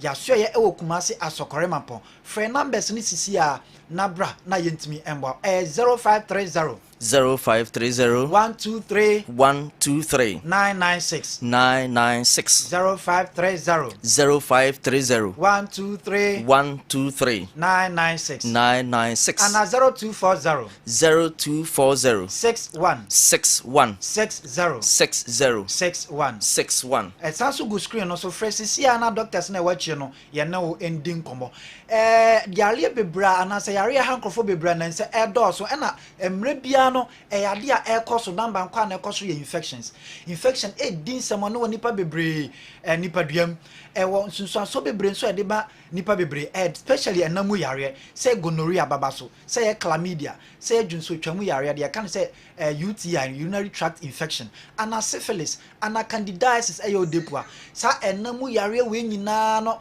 ai hankrofo bebre no eno yesi se semens wan ba ya so ye ama ye ntu ase amfiri ho no ma ne tran so cha ewo nsunsuaso bebre a edebro oye oba ewo nsunsuaso oye bema so ewo nsunsuaso eno ntini yesi se wo sa yare we bia enamu yare bia fabra ne ntimi ntu ase emfama ebia wo kra wonim se wo bi de na be mo wahu bo se odwonso amu ye wo ya kakra na dwonso de sebe wase ana obema ho na nsansan bi egu ho ana se empo be se nsuo furu bema mu ba o sebe wo kɔ bibi so a wo chim kakra nsuo bi fita bi furu mu ba ana oba nso nsuo furu wase ba se ye kala bia se bibi wo kra nka wom sane ma wo nyina che se wonya sa infections bi oba ne ye test be hu infection kro wa ma na wo de nam kwankye na tra ho cha na fe nsunsuanso no mo na furu wase no ma ba abewa wo de no eno ne kan se wonya PID aya pelvic inflammatory disease etima wo de na no ye den mo no so timi koma wo tubes ni mu block e ba ne sa wan hwe ya awo edi awo ahon be den eno ene koba ne sa be se wote wa no ayase ya ya lower abdominal pain sanso ne ma obebu sa wa ayase timi we pa menstrual cramps etimi kra affect wo menses na ma emba yie flow no back to abi e ba one day 2 day na atwa ene kan say hypomenorrhea eno kra timi ma menses teko nti wo sa ne ma we nyina ne di dan menstrual cramps who sa problem we are ebia o menstrual problems na wunya na infection akofa ba enkankan chlamydia ni gonorrhea sanso na timi ma we have sex anase oni hu kan hie ma bo se ote yaw e ba ne sai ma agro no kora enye de me paucho hu sa ne ma we nyina infection timi di sanso mo ne no wan hwe ya e be ma wo hu ayewden sanso na ma hu uni kan hie na o kunu ehie mu a bo se na nsuo ni nyina sa ba anase ebi wa wo sorry ana ba ana eye mreka kra na nsuo na ba hu sa ma we nyina infection hu susuanso ne bi no ebia wo na emba no infection tia and other problems are emma wo nemba wo menses wo fichi kona bosumi bi adura na akoye bibio no emba yie no chimato bi aba ho no eno ebia na infection and ade foforo oba na ehwemu a yebetimi abo ntia wo de awo ho asem bia no bra sa na be ma so infection no so timi koso niam bebre problems ewo ohun suo sperm na nkasa na ebetimi amanyi nsan aba no etimi affect no na me ebe den so betimi oba anase oyere enyinsen ti brane nye san hwehwemu no ne solve sa problem ni nyina emfa ema ya so ye ewo kumase asokore mampon safa number ni bi na agan doctor emfa yenwi kra 0530 0530 123 123 996 996 0530 0530 123 123 996 996 and 0240 0240 61 61 60 60 61 61 friend numbers ni sisi ana yemboa General Agai doctor General yes yes sorry supra edro na yede aba abonten no ene ye kanfo dia ma obi bia edro ni din ne Semens Vital Herbal Mixture and Capsules Semens Vital Herbal Mixture and Capsules sadro we na obi a sabi bema bia wa emre e wo mpem bema bia ne mema sem e wo fom pa na ye no hwe anya ye no edro e beboa e Semens Vital Herbal Mixture and Capsules na ne mra ne de agan fa ba bia beti agan me pa cha wo so ye bema sabi wo de wo di hu di so ho odin pa nanso wo ni oba bi kosia ma asisi na da ya na wo na premature ejaculation me pa cha so wo sa how we bia eduru be boa e Semens Vital Herbal Mixture and Capsules agan ni bi kona koto bi na frɛ na ye moa na bia na wo ye bema sabi na wo prostate wo soro pa anase wo sugar e wo soro me pato ni nyina mu no be frɛ efise Semens Herbal Clinic ene de remote health care de aba sa remote health care no ba bia wo bia no yetimi di nro bia sende wo ye ma ye test ahodo bi ti so frɛ sa be mo ye test ni a confirm ye hu se or how be or be infection de na doctor kan ho asem ni bi wo tina ma ma asem no form no ye de aduro no bi wa be kan no no ma gan na ka ho to bon sisi a na o ma asem ni nyina sisi no so afei so wo yo ba sabi wo de no mfiti kom ne ma sisi so ye ukɔ na bi abosome we mu enamienu bosome ebesim na miensa me pacho edura beboa e ya gan Semens Vita Herbal Mixture me pacho tobinom na emwa na o mensisi na nsisi so ye afen so obi won ma ne de na ate kokra be bosome miensa o ye hu bia enye ye wono a wahwe se onyem ono so a onu ni menopause me pacho edura beboa amana timi aba eye Semens Vita Herbal Mixture agan ni bi kona ko tobinom na beboa afen so se waten ka ate ko wo low libido so yo ba so ye bema me pacho no meduro ni bi eduro be boa pa ama watenka na ayira dada ni nyina atimi asan ba besi obiem na bibia e kama de ama afi osisi eno de say ye osisi nko ade an ma ka cho say eduro be boa e ya gan Semens Vita Herbal Mixture and Capsules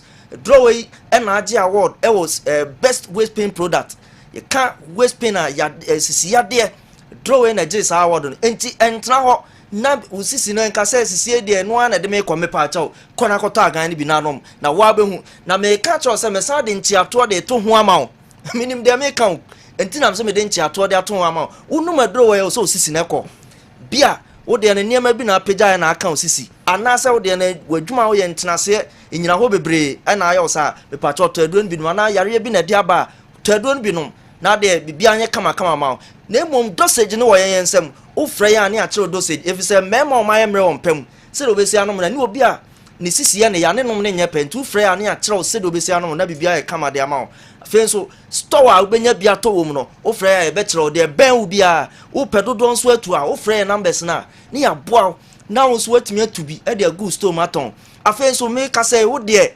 ha pa na e sciatica wo to ase na twetwe me pa to e dura be boa ayi sa ya wo ni nyina afiri wa kwa ma nyina agan Semens Vita Herbal Mixture and Capsules afei ukoja na hu moja wo ma hemorrhoids na tie ni ye me pato moja na say ko a say gon pa kokko a eno na hemorrhoids na ye koko no me pato say bia na de na ye tuntum kakra na ye brownish e bia na hepatitis B ana say bia de na typhoid go ana say ulcer eno anya intestinal perforation enti na hu sa moja no eno wo frɛ ya ye beboa wo say de aka say remote health care no ne mom na ye gon de a to agan ni binom ebe masa moja ni nyina atwa na bibia e kama de ama ni nyina nso obe fa ye number 0240 61 60 61 0240 61 60 61 and I say 0530 123 996 0530 123 996 to phones bet me after 0205 57 35 55 0205 57 35 55 general I want to ask na we have yebedasi Semens Herbal nkra omuso di abreye no mo friend numbers on dey to biara mo from komo bia ehu ehiafa wayare hwem bia no fato manim na omuso emwa opa Semens Herbal. All right. Yeah, twice the mamo our Muhammad Baba Transis here na fe ono so de ne de abrey. And sana local source o nyina and tebeko Newton Latte marriage atanso na ono so de ne de abrey. The Christian Pulisic and Loftus Cheek both moved to AC Milan last season. When anyway by Ishmael and Suman the abrey and our man for a train for the brain. Na fe minsan ento we a me wura odi enum kakra na me di dwa kakra bi na fe de yen konkwa na eno so ye de bremo. We are watching you live at Nas Music Shop Adum. Nas Music Shop Adum yenchia mu nyina na Kwame Prince Seth and Dr. So or the doctor Eddie nanim oh yeah doctor so if you know come friend so munyi doctor dem free o maxima mo be am friend doctor so mon friend so nkwa say em fruit trotro pa you need trotro lie em fruit trotro maxima no be any o say you need trotro lie said doctor so kai All right. Metiamo am workshop for no enso enyida. Awal. Sergio. Yes. Sergio kitwe bi mami yene Dr. Zoo. Miss me friend Dr. Zoo. You go friend Dr. Zoo. Drop line. They be as we kono to so me no na me sa. They go hard general. Oh, hard papa. Oh, maximum. No kra me obi. Umia babia do babia yeme. Awo mami ti o. Sergio. Eno very important goal for Mohamed Salah and Sergio eno akwa 50th goal for Liverpool in Europe. Europe nkwano. Yeah. Yes, the 50th goal. And Emunu onya breakdown now. 44 of them have been in the UEFA Champions League. Yeah. And then 5 of them have been in the UEFA Europa League now last season. Liverpool co participate here. Unfortunately, Atalanta Eyomu Ediko Ekoje the tournament. And of course, one of them within the UEFA Champions League, one of the more qualifying stages. Now, I think it's a very important goal for Mohamed Salah. Salah DSC, I said what thrown it in gold for Liverpool. Our performance for me, I always keep on saying this. Say, Oba Premier League the first time it was Chelsea from FC Basel or Coninham AS Roma and Fiorentina no Oba back it was Liverpool. Say for me, Salah has been the best player in the Premier League since he coming back Oba around 2017-2018 season. Say your papa be a friend Constant Omari or your former CAF vice president. Me no can say or say a FIFA council member. He was the FA president for the Democratic Republic of Congo and was criticizing the CHAN tournament now or more postpone the tournament nanka basunya miboa 1st February ye babe uremi. And honestly o say so unfortunate tournament ya boa ebisi da say shase board that tournament in 2009 etimi atoa so sa from 2011 2014 South Africa near course Rwanda 2018 Morocco obeka near course Cameroon and of course near ba so Algeria no say yo nyina etoa so yenye bia da se ya organize ya bo qualification ya bibia aye draw wie say yenim say ye ko tournament no by this time now unfortunately near ba betene say ya postpone the tournament no say yo honestly you'll see and for him or you're so disappointed in the Confederation of African Football or Tinsione Mubi why CAF vice president until or you'll be within the association. So I think a carry weight power and honestly me one of those said you I sat with him say based on the postponement now ban said you too disappointing and was a me catcher will say I see Novak Djokovic beating Carlos Alcaraz to 8 and I think say he has done very inconsistent. Carlos Alcaraz. Yes. So I was talking about the fact that all Grand Slam competitions when share dia said you here na nsa Eda Novak so and nimi enu nyina na acquire finals so beka Wimbledon 2023 and the Wimbledon 2024 or no Novak no before no not only one spend we beat Carlos ever the Grand Slam and that was French Open in 2023 and also with me the Baku account and I think it's a very very important win for Novak and even though say drop one set to Carlos Alcaraz but the rest of the 3 sets no there say you he made sure say win and for me I think the Okoshi Alexander Zverev in the semi-final there ebe mere formality Alexander can spring surprise obetimi near but Sergio I see Novak Djokovic after beating Carlos Alcaraz and say Sergio I see him winning the Australian Open even though yam won we final and semi-final yam mason Sergio but for me I'm sticking my neck out Iga Swiatek so there she's on course and Arina Sabalenka so defending champion is also doing a very good job and I think that these ladies so try these are former champions Iga Swiatek and then Oka Arina Sabalenka omumienu nyina etimi go through mana family there I may see a different winner but for me Sergio mana family there Sergio I fancy Novak Djokovic. I fancy Novak Djokovic. All the way. Winning the Australian Open. Sergio. Okay. Me wish Hilda happy birthday. Hilda multi-credit. Okay. Yes. All right. Hilda. And then the birthday. Oh, nice. No more funny picture, Amba. Oh, and Hilda. Oh, yes. Hey, Hilda, I don't know. Yo. Okay. Vinyas in Viaka. Now, me wishing a happy birthday. Hilda. Na me fan fi brain kan fi ho. Na o ma nko anim saa. Okay? En chekura me nim say betuma ba be a governor the Bank of Ghana. Happy birthday, Hilda. All right, so say Joe. Okay, Joe, you are my mentor. I like you so much, and I want to be your friend, but I'm very scared of you because of the way you handle your friends on your TV and radio programs. Shandy Foska, with the every Saks Pharmacy, Swami Branch. Shandy, you never catch any say, money near a dear enye. Yes. The Nina, so open me up and say, Joe, what do you mean, Yes. And as a man attack me first. Unprovoked. Yes. But maybe I don't want to attack me. NTK, okay, any others, Dakusi. Me so no ha na mo se bia me attack amanfo ne ade but da kusi nyawa se ono no attack o ya me so me nya no ha eh ono manfo hu me de no hu o ya me so mate na me come baby di ana part wa kato so for video to all right mami ni nkomo kakra me ne comfort enso be di nkomo kakra piwak I'm gonna do 3p garlic mixture and so aba edwaso. All right, thanks for the disgrace. Why personalize this message just to attack me? Was it meant for you? If I manage to acquire MP or the letter, make kind of message, you know. Don't worry, NTK, me know, how cry. Me who says still typing. Can you say? Me Adam say Joe. Yeah, I didn't go for piwak. I'm on a day garlic mixture. What's it say? 3p garlic mixture, yes. And so about a drasso. We need more. As on bed was him.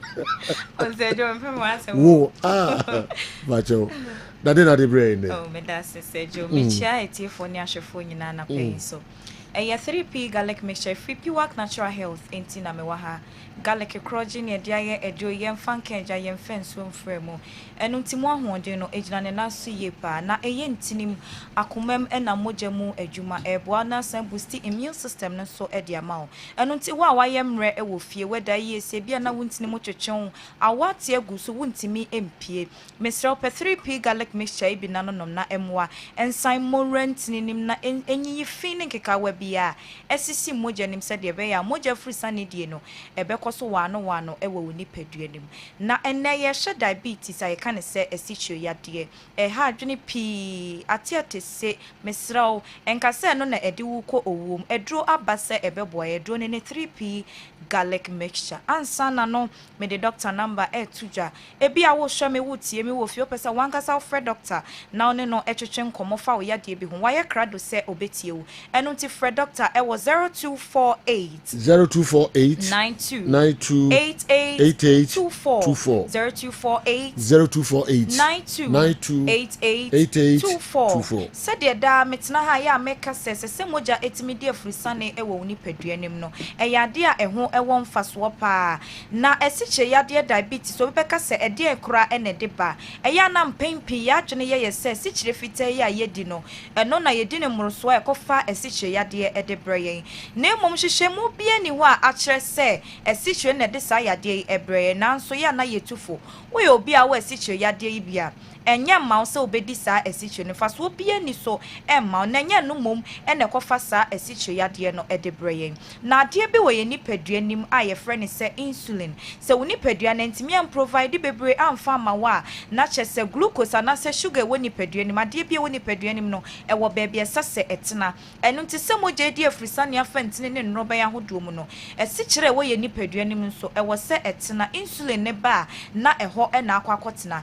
eno nti woni padua na ntimi am provide enough insulin ama wo na kyese sugar we woni paduanim no build ewo wo blood nim ena ya na kofa sikyere yade no ebreye no yesi obi anya sikyere yade ye ntiase enye sikyere na yedi no eba sa pe obonse nuane bia yedidi nso no entimi digest ye energy giving food na yedidi koye ni paduanim no ni nyina ne end product na da ni sugar ne mayen eye sa pe sa nuane no entimi digest nti da bia na kofa yade ahodo e de abre wo ni padua no wo ho asiche yade ya bodin akyerɛw sɛ ebi pɛ sɛ ɛtena nipadua ne so anase wo bi mprempren ya tutumrika ne kɔpɛ 3p garlic mixture bi na nonom na ɛmoa enyi saa ɔhaw ne nyinaa emfi wo so esan sɛ yade ɛya ɛntena hɔ ɛmɛsiche yade mfa wo nko owom ɛna mɛsiche yade ne nti ekuro tɔ ho a ɛkyɛ pa ansa na ekuro na wu ɛsiche yade nti yɛkyɛ obi nan baako ɛna mekuro bi ɛbɛtɔ ne ho yɛntimi anko kuro no ada hɔ ayɛ kɛse ne nan no ɛpro yɛtwa firi so ɛsiche yade kuro yɛ nti yɛtwa obi nsa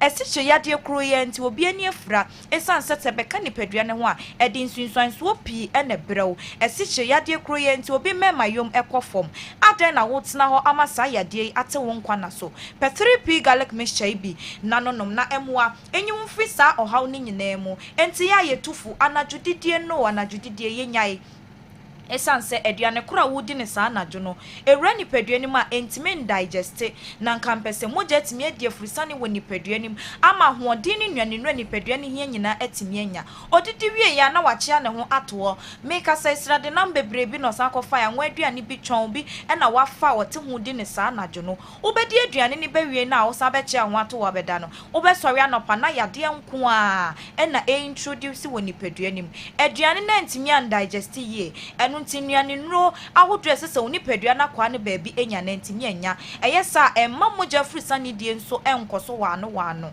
na esikyire ne nso baabi sesenke ewia ekɔ no entime nkɔ ne nyina afra wo moja ne pɛ wote wano ma abonse na esikye yade hu sunsuanso ebe ni padua ne so ye tufu wo ye obi a wo type na judidi a mesre wo gyae te so na emwa na apomode mapa entime enya wo dia wo ye obi a open sade no bebre da bia meka ensane nto adwendwen na entu ohaupi esanya nsunsuanso boni wo nipadua ne so ewura nipadua ne ma ya bisa ho nsunsuanso ben ena nsen benya wo me so enya hwema wo nipadua ade egu yem na wo yem hyehyew adan ena wo de ato ho so na wo so enom etwonchom wo ntine mantine ne fon eno nti mogya ntime ni afrisa ne mfantine nim se de se da bia na yade ete wo so mesra pe 3p garlic mixture na nonom na yi yade firi wo so na afi bo ho ban firi nsade no mo ho se de be ya mogya afrisa ne de be koso wano ewo nipadua nim na ɔhaw bia efi wo so ɛsikyɛ yade ameka ho asɛm ebia na busua ne wona na bi ana wo fa bi ɛwɔ saa yade ne bi na hyɛ ne nso sɛ ebetimi ayɛ busua yade ɛno nti wo nyine kɔ wanim no sɛ wanhyɛ wapɔmɔden so yie pɛ nso betimi anya bi wɔ saa kwan ne so ɛnam sɛ busuani bia kɔfa bi aba ne nti wote wa abri bia bɔ ho ban na hyɛ wapɔmɔden so yie nti na wanonom adupa no sɛ de ɛbɛyɛ saa yade wei ɛnto ɛkwan mu anya saa so a enyini etime de saa yade no ɛba wo nyina na nipadua na kwa no yemre eno nti etwetwe yade ema ne ho yade bia timi to ne kwam obi ho no ma wanyini obo so no nkwa wa pressure or diabetes or yade wodo pii eno ana kyese ede ni kɔ owom enam se nimpoma yemre ni nti yade bi bɔ na aka ne so mesraw pe 3p garlic mixture bi na nonom sɛ de be ya wo ne yade ebetum kwanta na mapai ebia me de doctor number 2 dwa no want me self friend no na ene ne ntwetwe nkomo cheche wo ha nyina mu kire no na wo nu kwan ya obefa so ede aboa e wo 0248928824 0248928824 wo ye be ma wo ye oba wo hwe me wo tie mi anope wo ho no ma bonsa wo ta dwonso ntentempa na e kire wo se bia si kire yade no ebi penipadua ni mu atena e ba so nsunsuanso a etimi edebreuni kakra bia na dwonso edew se de kane na wo dwonso ne nei entesa aye hyew pa mesraw yehwe 3p garlic mixture chiri kwan na nonom na entu sa dwonso ntentem yade ni mfiri wo so na nsan kopie esikyire yade mu amaw afi wo ho no mabo sensukom etadew ensukom dew no na ekom so dew enam se aduane ni nsuo no wodi wura nipadua ni manasa wonnum wura nipadua ni mesese ma wa hoden no wodi ya na dwonso edew no wasa dwonso ni nyina ba abonten eno ntisisi ya na wo yema da ho na ekom edew na akofa o how pi ede abraw onipadua na kwa no se ye wo nsem se ye wo namu etaye titiriti pa a echew se moja frusane die no enkoso yie ena akofa sa o how no ede abraw no tutumrika na kopa 3p garlic mixture bi na nonom ama wani so eye wisi kakra bia na wo so ate ye hu ade kro bia ha wo na so ate prekope echew se bia na siche yade no epenipadua ni mu atena wo ho abon se waye mre wonam nyina ye wo mre ekro kakra bi na beto wan say ye den ye beko akon sa kro no enkoda eya na bi dia share dum ni adan e na nadwo ye bobo nam wo so mesro ko hu ne he say ye bobo nam e bia na ye siche yade ni bi e na ebetena ni padua nim pe 3p garlic mixture chiri kwan na nonom na enyini nyina emfa emfi wo so edo ne so enye na herbal shops pharmacy shops be bia ton wadro bia kwa wonsa ebetimi aka bi na emomo no madupa no na wa hye ne so sese wo fie a home remedy bia de beto dwa no di so na ye na emoa wo eno to yo bia wonim bitter leaf ye frɛ ne wonwono a wo de pɛ wonwono hahan be se edu na epe nyanya wonsama na wo de akakaduro kakra atum blend na nonom no anopa enwumre ne nom ya ne momia wani na nonom na emoa na siche yade ne sa haw ne nyina entimi emfri wo ni padua ne so ukoto edre na eya wo se bia wo de dro foforo bi so wanoma enko na so beda no asa no 3p na ka ho de ma ne hawo no madro no 15 minutes wadro bia wo bia betimi anom na wa hye ne so se edro no ewotoam ehye wa epai garlic ye da ho eye kokko edro ni tin so eye kokko hye sane ma wanyina enso na wante sika nkoto ade bia di wo hawo ebebre wa pomoden ene sika ho aden pa enu timesro pa pomoden mapa ema wo ni padua mesra so enye na baby ye ton wadro bia okwa wo so wo pe 3p garlic mixture ebi anopa wutie me wo hweme wa akra o kan shi fa wani chere Kings Walk Kofi Sam na Angel Herba ne ko pedro ni bi eto ashama obeko Ekus Pharmacy Tema Community 5 aya Little George Madina ko Health Alert Clinic any post office no enedi animuhwe Kumasi Kolinak Herbal Dani Herbal na Chris K Herbal ebema obi ato ho eye Albert Sam Herbal Sana Takrade eye AA Mensa Kofori dia Gapsan Pharmacy wa Mumunia Enterprise ene Cathedral no enedi animuhwe Tamalensu anu akwofa kojo Herbal ebe electromat no kwa samia ye nyina na kopa 3p adupa ne bi na nonom na so ne wabusua enchemfa ebeboa wo eyade bi efa wo ntini mu wo mojem ne wakoma ne ho afiri wo so na wo nso watimi ade wo ho me sorry so dia ma wa no awie no me the doctor number no chatwo frɛ na emfere so de yade ne tie bia wo de akire mu kire no na obeboa wo number ne 0248 92 8824 0248 928824 Eya 3p garlic mixture. Okay, come for the better sipa 3p garlic mixture numbers no frɛ. Baby adre wo bia kokope bi na fa ka wano na nye omano keke na mo de ka ho ensem. Wankasa wo so bihwa obi hu se nema bebi awura eye wo body ni mu na nema ebeye no amanfa so bia hweme amanum bi na esantem ya na santem di I don't know sunye fosi mu fa bi nka ho ma omo na omo no ma aya na asantem ma omo num de omo num pa enti kan foro kwa no aka tire boss se umfa kakre be atrebe 6 enka homo yes amanfo agia tum papa 3p garlic mixture to be nanom na obedi ho dance here Kessben television Kessben 3.3 Kessben 2.9 Accra DSTV channel 364 Go TV channel 121 yeguso enche kwa miki baba transit now the local stories no and so abrayen every calabar be kan sa enchekra na oni eye Newton latte marijata and so akabom na omoso de no omode abrayen mo bia emfa na video nto ba bia yede ni pankwa na ebremo ye messages no kakra bi na kwa miki mfa local stories no emrayen and is right because it's always wrong to put square pegs in round holes. Anyone given a position or post should be knowledgeable to handle that field. I don't see what is wrong with what Maxwell Asabri said about Kumasi Asante Kotoko winning the league. Kofi anyway and so free Canada, Toronto and so Brian. Kofi Mayudiano and so Efrio Zekov Mohammed and anyway Brian.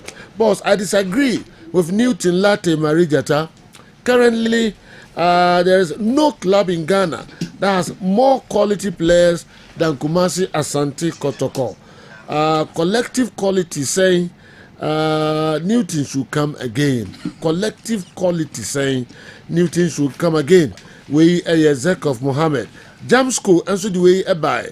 Joe Maxwell Asabri is trying to buy huge pressure for Kumasi Asante Kotoko, but it won't work.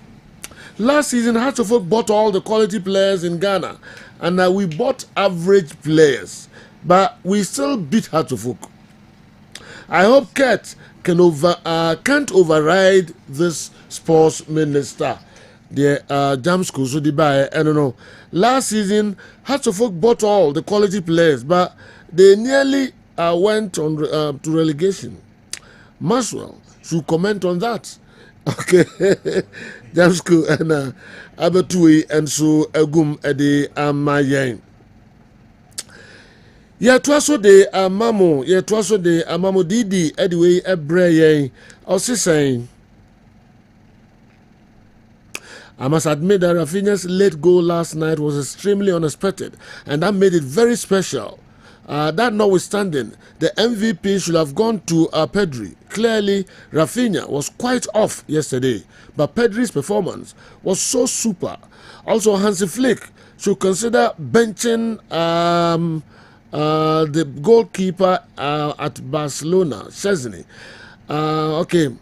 in subsequent games, because any experienced goalkeeper of his caliber shouldn't be associated with high costly mistakes. Okay, for instance, he saw an unnecessary red card against Real Madrid, and last night he gave out 2 goals freely. Okay, Yemfa Wesu in Siha. DD Akumadan Senior High School and anyway Abba. Maminfa Abranti dear, ono dear give and take, and I'm saying any day. Yeah, no, Yamfani Diano and Twaso na Yempeja. Come, Mickey. Local source, no, I ready, and I'm but to my radio. Oh, yeah, sure. I my ready to Abelaba. Okay, Maminfa TKD Embra. Thanks for the disgrace. Why?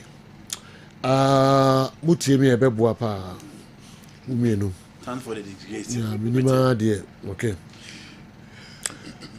Why personalize this message just to attack me? Was it meant for you?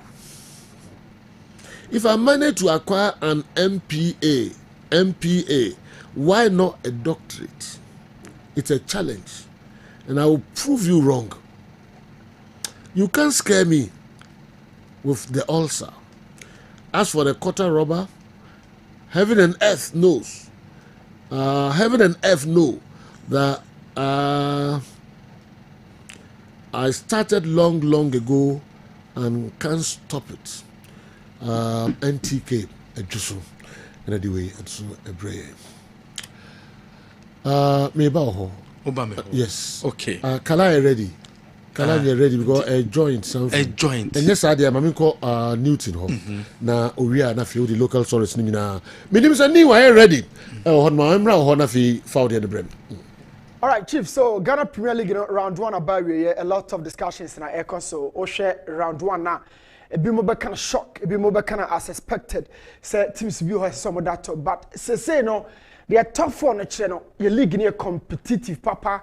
Even has a folk betray media mathematics are not really bad side this season, except say top 4 for Kotoko. For instance, I had the number of times they've really fallen down. I must sorry quickly, Abano. I think Kotoko I had, but at the lower bottom, no, and Yema enquire from certain clubs.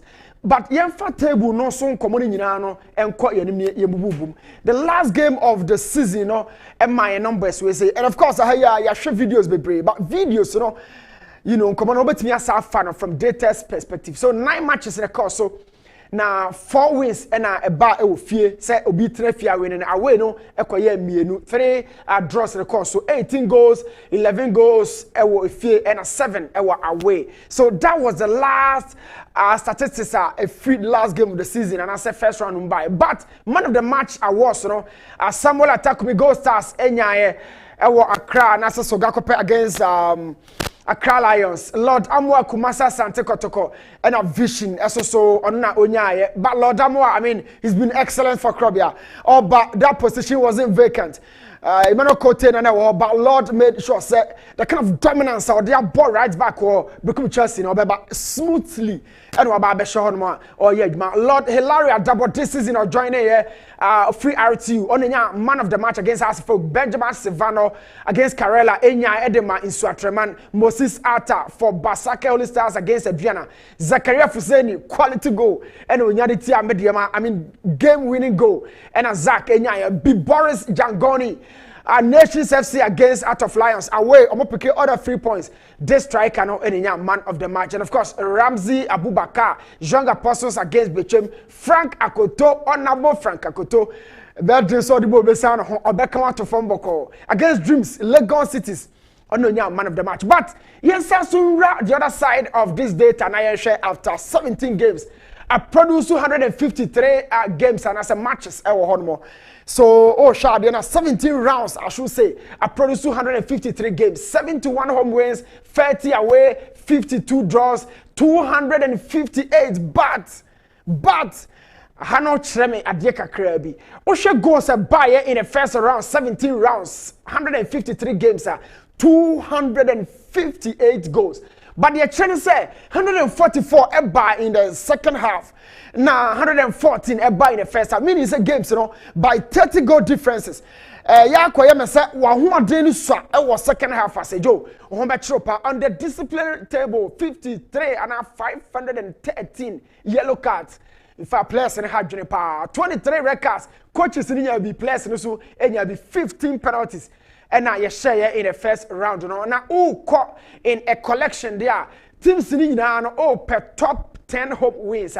When you begin to go stars, winning 7 of you, winning in China. 3 different teams winning 6 games out of the first round games of both, Heart of Lions, Bechem United, Krabia Kumas, and Tikotiko. All of these winning 6 times. Basake Holy Stars had 7 wins in the whole of the first round, but shockingly 7 no. Sergio Oshadiana Chimpa Noa, Mamin Chremuye, and Yakoem 5.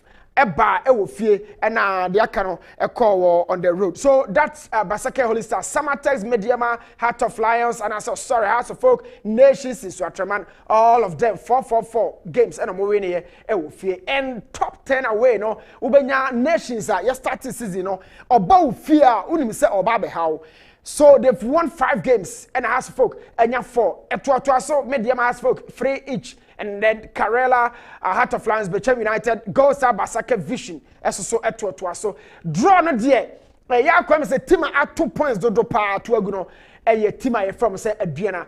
In order to explain this further, Adriana about draws 9 times our season first round. Now 9 times I'm about draw nature say or to 18 points and the 2 ago. Meaning say every game no about draw to 2 points to go. So 2 by 9 no. Not just 2 points no do draw no at 2 ago. 14. Accra Lions, Dreams, Vision, Brecum Chelsea, and then FC Samatex 1996. All of these teams up to 14 points by drawing. And they are to Gold Stars follows. Now when your Heart of Lions became in Suatreman. Now a twaso in a collective performance. Usha the TV so the upside down of the Ghana Premier League table after round 1. And I said round first round make answer. Lagos Cities ended that tour. It was losses do no pa when you 11 losses out of 17. What is happening? They've changed coaches and still kept going. Karela changing coaches, Accra Lions are changing coaches, Dreams in changing coaches, Young Apostles are changing coaches. Coach Apra kon Asaris da I know so was Saji Batten na woto so yes support so obeyiro ho pa. Top 10 losses, 9, 8 and then 7 as a twaso no. So Lagos Cities, Karela, Accra Lions Omuna alusu kese pa. But Osha goals scored that. Now and also a defining attacking dominance. Your ball first round we say Joe. Team Bepa na or Jibona or Baoswa who say all by obetimi the ball no at net 21 goals scored in the first round. Krabia Tosumienu for Nations. I mean Krabia Tosumienu on 20. Gold Stars, Basake Holy Stars on 19 each. Mediama and the Heart of Lions 17-16 respectively. No Ababenya Bechem United 16, Suatreman 16, and then Brecum Chelsea. A back opponent. But Brecum Chelsea the only a bit shocking, but having all the potency in the final third in terms of personnel. Now your boy Manuel Sapon, Mankona, your bomb is like a free jet goes or machine. paltry. Na o share the ekosia medium na nya penalties kese pa all round 1 3 penalties o ma share nyina na me catch now say Accra Lions last year manya penalty ba kokra fi o say nya penalty ba kokra so the team awanya penalty kese no medium wanya me ensa hye ne me ensa nyina but Accra Lions onya nya ba kokra red card table no say Joe eno na da TV so fe teams ni be indiscipline papa na ho amu ni Beche United the number 1 4 red cards this season eno manya out of the 23 no 4 come Adriana and Beche United Dreams anya 3 red cards Young Apostles 2 Nations in Swatrama Basaka out of Lions Accra Lions all of them no anya 1 coaches 5 and anya record touchline ho butu coaches makomako 5 na oshedi en community na ebimu de na direct de ya na bone no more severe no omo de na 11 times but double yellow cards no 12 times pe na chese coaches ni bi no omo ho kire mo touchline ba ya na metaka sem bi ho na madri ya kasa clean sheet a collective start you can clean sheet number 9 can number 10 can number 7 and 11 can midfielders and can clean sheet but clean sheet belongs to the Department of Defense but goalkeeper na ya na it to be the main organizer now you can say clean sheet anya back for the defenders no na statistics na yomo in addition to the goalkeeping department so top 5 most clean sheet Aziz Aruna Dari for Beche United 11 times out of the 17 games of ball round 1 no occupy clean sheet I've told you say and you no kwa na keep post no sheet no clean it's a job of collection for everybody in that department. Lawrence, in my opinion, has been one of the best this season for Heart of Lions. Emmanuel Kobe, Benjamin Asare, and then Masawood in USA for Adriana. Keepers here, what the statistics don't change. My show mu in our way, my show mu in our home. They've been very much excellent. Lawrence performance or they my Heart of Lions a few parts, so be a follow no. Ekobo Lawrence. Yeah, Lawrence 1 or 2 slides be not here. In situations like this, I keep telling people say. A drew 1-on-1, a drew rebounds, a drew reflexes, and your booster say, who is your goalkeeper? So, born our chain on, it felt like just a simple flash, but every time we ask these questions from the goalkeeper, say, keeper obey a double save. In saving the situation, watch it again. Save this one, got off the ground, and then took hold of the second ball. This is excellence. Where or your Lawrence or say for Heart of Lions, so we goalkeeper no. It's basta where you say sometimes watch it critically. This is the area metro. Now Osha Heart of Lions for on one. Dear we say tell and corner defenders may no anami and center. Watch it. So as the ball was flicked in behind the back line, a body saying a goalkeeper no or then want to defense and so obia ya jumani diamana, but the defense went flat. Now a body sana more disappointed. Yeah, not just a wow muno, a dear na wow the babu team no. Disappointment and it's 1-on-1 situations. Who is saving the deal? A goalkeeper who says strikers limit to me fake movement. As or born drop out of man so your timing of the situation is so key. Now offensive set first one your save situation born a consoro. Now one come from that is definition of agility. And I was sorry or so bold Mr. Joe Benjamin but onyame double save. Now, and there was another way this goalkeeper made sure say save after save he took 1 point for Heart of Lions away the TNA or Takwa. Sometimes maka clean sheet and you'll be a watch the hobby there. But individually, say okay, keep a and you can understand it. This belongs to Aziz Dari of Beche United, another top goalkeeping moment.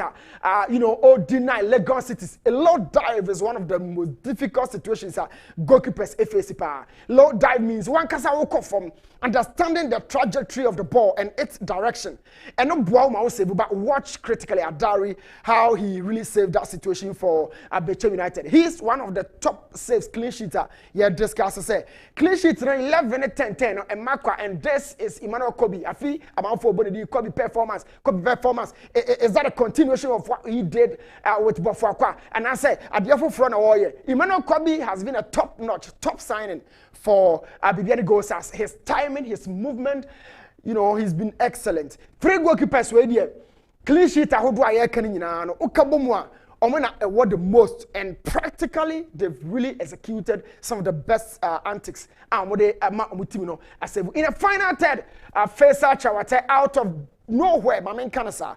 Last year, about top scorers now. Chawate Oshusha 100 but from this season, match day 1, he's been awesome for nations and 9 goals after 17 games. And then you know about he missed some of the games at Okoboma national teams. You know, right behind him, 7-7, Ebenya Abetamwa and a Samuel Atakumi, formerly of Karela and Olympics, respectively. Prince Chenebua, one of the best goals I can this season. Prince Chenebua and Shea or Shediti Artsfolk and Ubenya Nana Kwame Opon of Heart of Lions. Some of the goals in be and said. Samuel Atakumi, a movement of a striker waiting patiently in the box, and how Onya that tapping, you know, it was simple tapping, but the movement that really preceded the goal, no, Emma who said yes, he did. Oshaya on a switch off for white to Michael Nkwa and San Nkwa LA the back, Ediama Atakumi and Norde against us folk our way, and this goal really sealed other 3 points for the Bibiani boys, and this is Atakumi. This season, can't go Sunwa, Banwa, or no so or Yebipa. This is Albert Amwa, another striker, or Hajane. Memekan striker, only movement and position, only striker.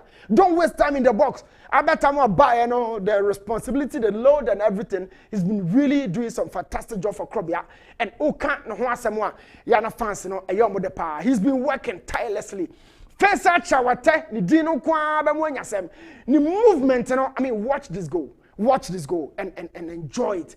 When we know there, omo natural center for it, but the way omo di omo strikers, you know, ya no emamanje. Watch Faisal.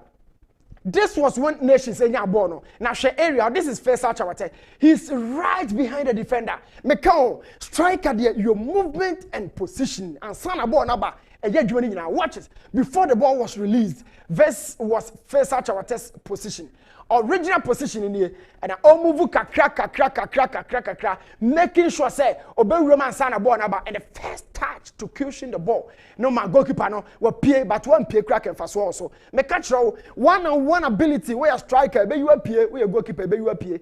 In this circumstance, Faisal Chawate and a PA. So 3 strikers way this is Omabo Juma papa for nations and very good stars and as well as Kumase Asante Kotoko. Round 1 barrier in my opinion I've been following the league. Emmanuel Kobe for very good stars and me go posting.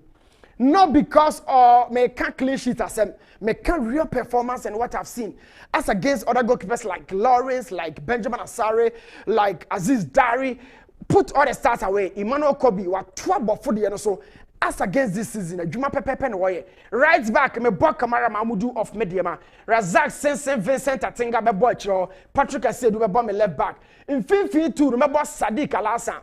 This season, Jumana said without the edema Samatex. Jumana Gledo Tanga or edema House folk. Jumano Obey Obisa Shaw can Yama Lions or Sadiq Alams. Alasan. Similar job and why demandations in the partner and justice blame. Justice started right in defense, but out of nowhere, what the stability and control the back to confusion. Or no, and a Sadiq, Alasan Bebo me infusion, a typical 2 dynamic midfielders. Number 1 na feel Sulemana of Nations, Atakumi of Gold Stars. A typical 4-2 central, 2 out wide, and a 2 top. Faisal Chawate or the Abetamwa and a belly did me lie in a 4-4-2. Me team of the season, and you me captain, Vincent Atenga and belly did me team we say. But of course, Team Nubenyera, your opening be a soldier touch laho. This man has been the most consistent of the coaches amongst all of them this season. Coach Bashir Road for the whole, he's done quality job. Compare that job to that of last season. Massive improvement. I mean, Mekatro, we season, half last year, half of last and that bottom after 17 games. But the coach has done really well. That's not to say that beats the record and the performance of Coach Frimpong Manson. This first round, Dr. Ogum, Coach Bashir Ford, Coach Kasim Mengo, all of those coaches, would admit Frimpong Manson has been excellent. The first round. Let's see how the second round will go. And where your bets are your Ghana Premier League, First round now is so exciting. A lot of numbers. Weekend where you home so cry, beer to us and pass so the best so hayadi. But for now, no Chief train. Mama nani actually and for myself Joe down to a shoulder. So Chief. All right. Kessben Television. Yeah, to also the Amamo Newton Latin Marriage at the Martininka. Yeah, but Makwa Mickey, and so the local source, no, at Twaso, Ama Yang. Newton is right. And the GFA should give us a break. Even a referee like Abdul Latif Adari doesn't deserve to handle any match. Hey, sir. Sumaila, Edwin Yalwa. And so Abeka sir and every Kwame minim the waba no kakra the bre yen. Mamincha a year +2 +2 yes mama +2 Mama textile. +2 house. Okay. Yes, textiles. Okay. Tuma mama. Only mama +2. Mini mama +2. Oh yes. Mini mama +2. Oh, the mama didn't say sombia. Na good. Yes. Mini mama be sombia. And never +2 there. Yes. Into textile, the textile, yencha workers now. Yes. Return into man and papa. Yencha winina na mrenina no. Almost they are two Kessben. Na mama na party mama na. Oh yeah, mama don't I na hona mkonya blue you know. Bibia. Blue. Yes. It's table. Yes. Hey, wine be a friend of chateau. Yes, chateau. Nebo back one year bit me. Mama, God bless you. What? There is some be a good. The chairman more tester shop one or +2. +2 chairman. Yeah. Ura Hosina on more left say. Many organ hanging out there too. All right, Mama, chow any workers no and so any. Former Chief Justice, Mrs.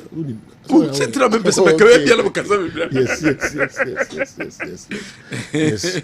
Mama, good afternoon. The chair power. We love you so much. We love you so much, Mama. I remember how now I have a pen tomato. Young Kosu. What do you know, Mr. Ransford Abbey, we executive council member of the Ghana Football Association. Was this Sabre to an Asebe Pamotu Adwa? You are dream free so. Utuado. Executive Council no a rubber stampe so Tuado and the be coach or Tuaso aye juma edama the Black Stars of Ghana. Executive Council members ni nyina agini nyina atum. Yenti nsema Mr. Ransford Abbey what they atuja. FA is taking a decision already. I think the FA is keeping Otuado. There are going to be some changes in terms of the backroom staff, no? And those were some of the things that the FA informed us about. But the FA is keeping Otuado. Okay, but my main target, the Amamo target, certain target Amamo, is it about the World Cup? And I think that immediately, is about the World Cup qualifiers that starts in March, and to ensure, say, the poor trend of results are leading to non-qualification to the AFCON. We'll be able to change course and put the Black Stars back on a winning path, starting with the games. He's taking a decision already. I think the FA is keeping Otuado. There are going to be some changes in terms of we and some Mr. Ransford Abbey, you know, there too. Was executive council na jatum. Na the drama member background no enra and the Black Stars Management Committee. When we first meeting. Na first meeting me the president of the GFA and a chair meeting no. Ket ES Okrekum. Na meeting no and the two menim say the money yedi jumedi national monsa. Dear a dam nim pa ye was some mutimi yedi magana and say mama Ghana tima qualify akwa World Cup ni bi. And nunti and edi jumedi no a day ashamonsa. Yes, answer the two menim say executive council no asanso rubber stampe say coach Otuado and the bay coach Ediama Black Stars and Mr. and Namsuma the president of the GFM what they two Black Stars Management Committee no and so anymore now Black Star Management Committee no form say womu ejumedie no and saying management committee members no and she share their show masa so money no die pa na womu eba beye okasai and the Black Stars Management Committee no GFA, the president and the ESCO, they've put together a management committee now in it too, so especially as vice chairman. You are going to benefit a lot. I mean, from his experience, from his network, and also from the many ideas that he has now, Oshe Obitis Ora Moses Parker. I mean, this is a club owner, a top business executive, business owner, has loads of experience in football management committee in the Crown Waebida. You know, Oshe Dr. Century. I mean, top business executive, top corporate personality. Oshe Samatex. Send our team now, your team, no, still and all that. Osheni, the background in the corporate world, what he brings, all his about 30 years experience in the corporate world, no. Then Oshe, Chairman Qatar, Sawababiri. I mean, this is a proper, because a kid of football one, obi ode to say Qatar, my ball no or nemo inside out, and you need people like that. And I think you see there's a blend of people with diverse backgrounds, expertise, experiences. We're bringing on board, and I think it's quite a good blend. And I hope with the commitment now, Mehu and Rano will be able to do something great for Ghana football. I would also like to say, Omo I hold the position, no, before they also did their best, and we were going to build upon where the team took off. I think it's a composition of some quite experienced and requisitely qualified persons are being put together, and I hope we'll be able to do a great job for Ghana and the GFA. Kwame mami nyina wo ha. Yemfa Dr. Ransford Abbey Nsamnunsia. Yebeto aso. Na mekofa krato kakra bi free Dr. Dawood Aswe. Meba ma wo edija kan nyina ba. Enuanum ni adofo, ye frɛ me Dr. Dawood. Me na me da Dawood Heba Hospital ano. Na enam me so enane Dawood ointment. Dawood 360 capsules wodwa manso a ene obi adi hu adanse. Na du wei edutwem. Dawood ointment. Dawood ointment. Ose fetwi na ebeko. Ofa Dawood 360 capsules or CCC na ade wom. Na drum yenu wei adwuma bom. Obi a osisi ye o yapa. De obeye ne se, o de Dawood ointment no etwitwe osisi na anopa ene anwumre a. Nansa bia no na odi bia bo asawa obetimi de atua udware wi a fa Dawood ointment o de te ne fa sra ta bre kro na no na wonom Dawood 360 capsules no anopa ene anwumre na danse ye na ba amane o de enko na enko ti adanse ni bi Dawood ointment edrowe me straighten and welding de toda me pon adwuma na me honam nyina me ye me ho bibi enye ba se minya sa Dawood ointment we nam ditwitwi a na anopa so minya Dawood 360 na menomo ese kware be ye adwuma kwase se kane no te do we de edi masema ma no be di so asema ma ye electrician na ye adwuma ekofi a yentimi na Dawood ointment so ye adwuma na obra okoduru fi a fa twitwi ade be che no na ho aye dendendendendende Dawood ointment fa twi keke na ebeko ruwa mi yusu mama hode pa ma metimi gba adwuma bibi e kama e ma me ye Dawood 360 capsules and Dawood ointment. O memre we no na do we no so twitwi wa aposo ebe ma ya oni nyina afiri o ma de ekye o tibia be bodwuma Dawood ointment fatwi na ebeko da bia amafo company de o ka mu sa ko spreader mi secret na nu ani ebudo na ani Dawood ointment ene papa mi sole no pa mi twitwi mi sisi achi mi babia he mi ntebre secret ni nie ti so ba so te sam ya we use Dawood ointment. That's the secret of my taxi driving. Me a transmission gearbox specialist. Ejuma mi ye. En kan na mi pega de a na me nsakura antimi pega. And I say me ma de so na lock mi sisi. Se fi se mi share Dawood 360 capsules. And the Dawood ointment. Abo me bebre the dry you na so amente ya mente bla bia. Obia mo modern so betimi apɛ Dawood ointment and the Dawood 360 capsules. Enya bi ato. Odofo se watibi. Adro ya me ka ho asɛm no. Eno ho adanse ene wono madi no. Ko pharmacy e ben wo. Heba shop e ben wo. Ne koto Dawood ointment.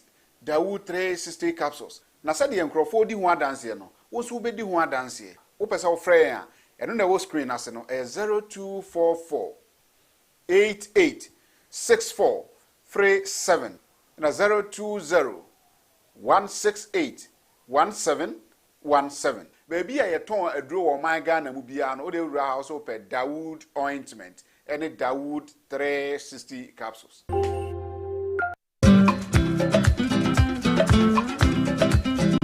Makwaba about Niwad Scientific Hospital. A team of medical scientists. I have created a boom near the infidel Maswa. A juma or Yasue Hasi, Yasue Hadi, Nessa Obaya Sabi, near time a good amount, said the Coconon. Name boom, Yadu to a fiducial. The Mephidium Mushimu, the Mium at the Potier, Yarene Breo, Nessa Mium in Ya, Yarene Diwini Pepiano so. The Vegetarian Mawat Yariasi, what the editing said.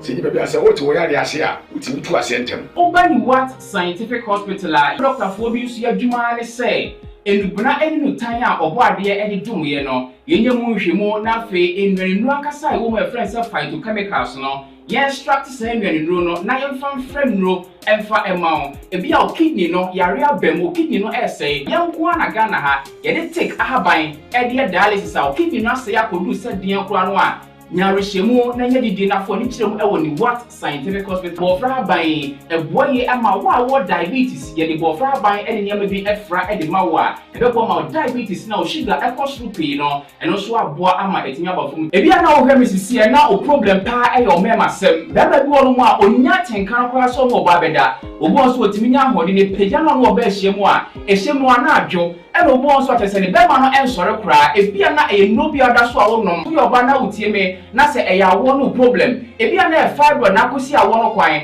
ana wa kwa ya sabia doctor si ensu abetata onkosuemu ovarian cyst ana se fallopian tube no e na block ye obebu okura wo sebu ensisi so ni nyina timi sinyi se ho kwan be ma bia na hu so e na wo form nkwawan e wo form low sperm count na wo okura be ba be ne hu so mu no na emo be friend say spermatozoa no ba kokura we nyina e ha esi awo ho kwan a obani what scientific hospital a enfidie de ehwe be da di amia wo se problem bi wo no mu a ne atimi ehu aduro na afi aduane e be kyerɛ ho adie pressure nti amo akoma bo periperi asem kura si ofi ntimi mo amane obi so hwe me na ne bia stroke akawa to mpam ye kwa wo ye ba wo so ntimi okasa na pampan boni bi akyire frɛ no halitosis yade ba ko a ya no wan obi opewase obetimi akade akyere wo a ade bedi unya okasa bia na obi atwene hwene okoda na nyimre oda odwonso antentem ye papa mo mpanifo no e free 40 50 60 years ekwa ni mo no o prostate na yakase prostate enlargement e ba sa oda odwonso antentem odwonso bebransa na ade akye e mane nka achi emye kofa catheter ahoma nkoto ba memo abusuafo bi ebere ni nti manya adagye amo ya de dia nyadidie semi what scientific hospital Ghana hade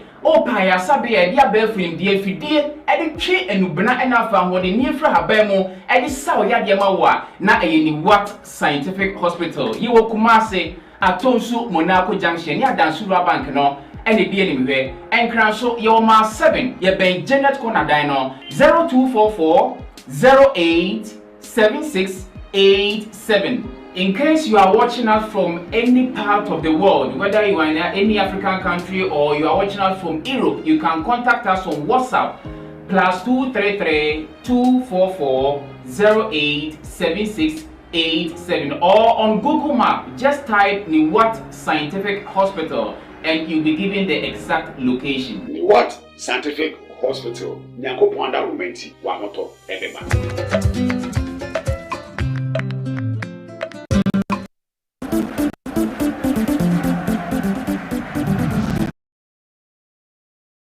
The Eba Kessben television.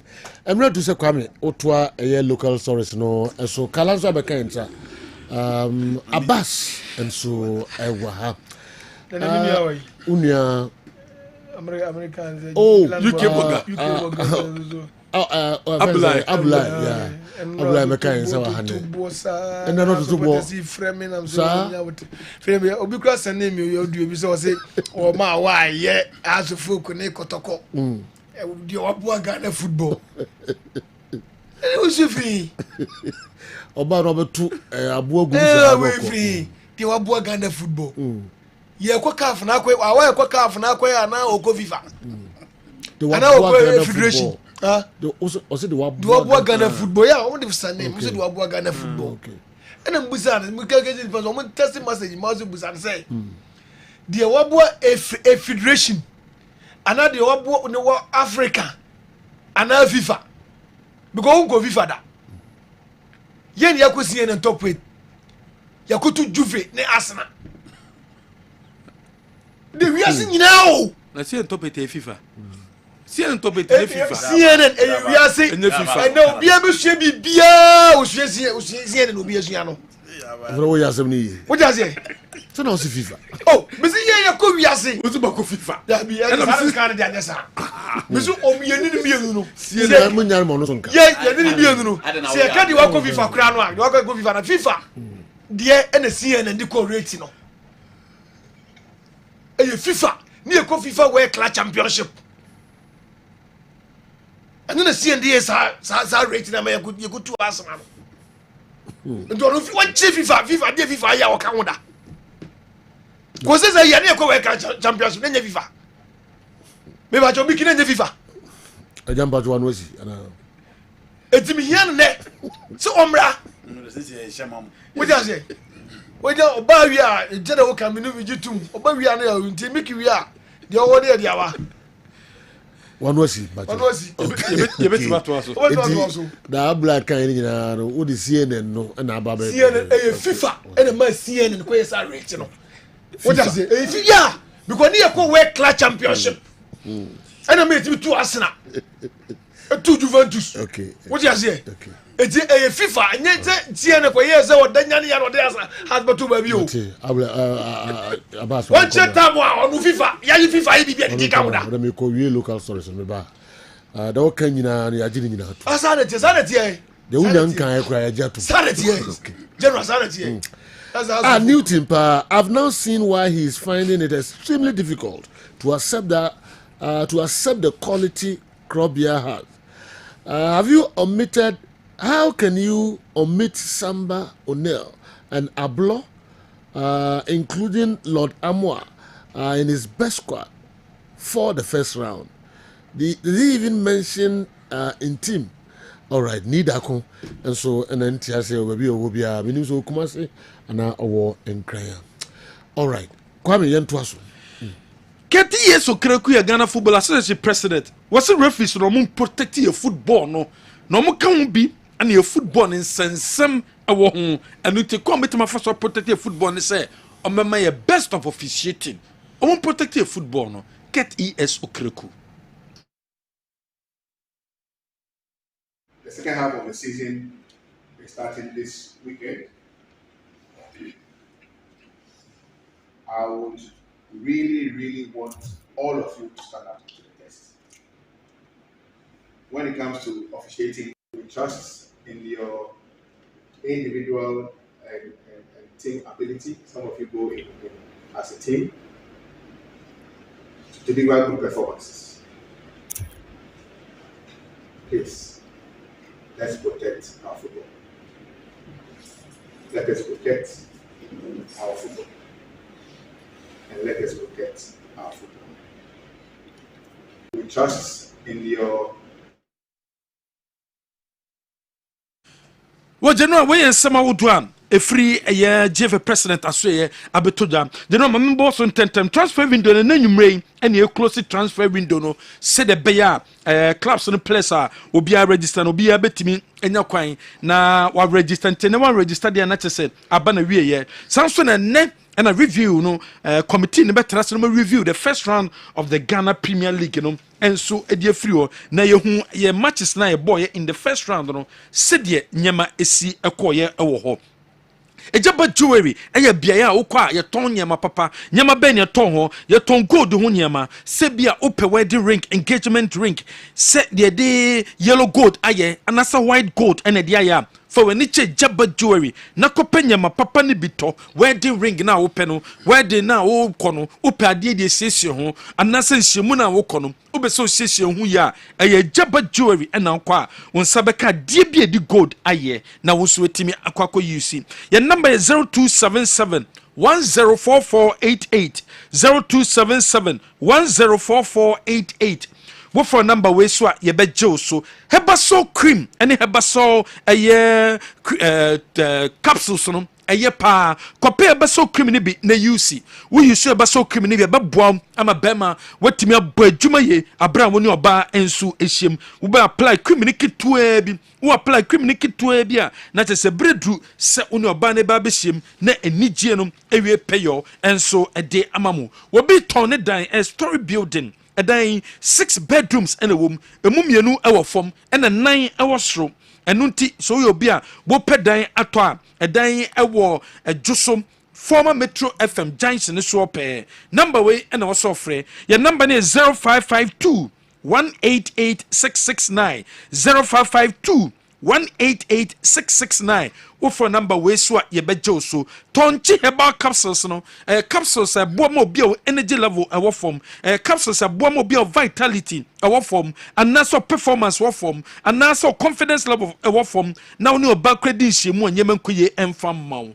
tonchi herbal capsules kope bitonanom FDA agiatum se capsules e papa any drugstore chemical shop bi abekobia no obenye bi atom Amalina Children's Haven ton koranyama akola bibia pebia tobiano for nicha Malina won sabetimi akabi Amalina Children's Haven se me fanto anim ena no pay sebeton nyama papa from day one could brute tamabano wo benya 20 years obenya nyama papa ni bi enso ato ewo ho BOG Alternative Clinic and Diagnostic Center for niche BOG for ye na yemboa hospital de ukwa no akopapa ukọ clinic no akopapa baby a ukwa uyare na de bekono wonsanso emfamba efie biom eye BOG clinic diabetes hypertension stroke peptic ulcer yare bia ha obia na fa bedan ye na yemboa wo anaso bia upe BOG vinegar ni bi ato wo fran a ye be kire be bia wo upe dudu atu ba kumienu a fa woni chi aseda house e wadum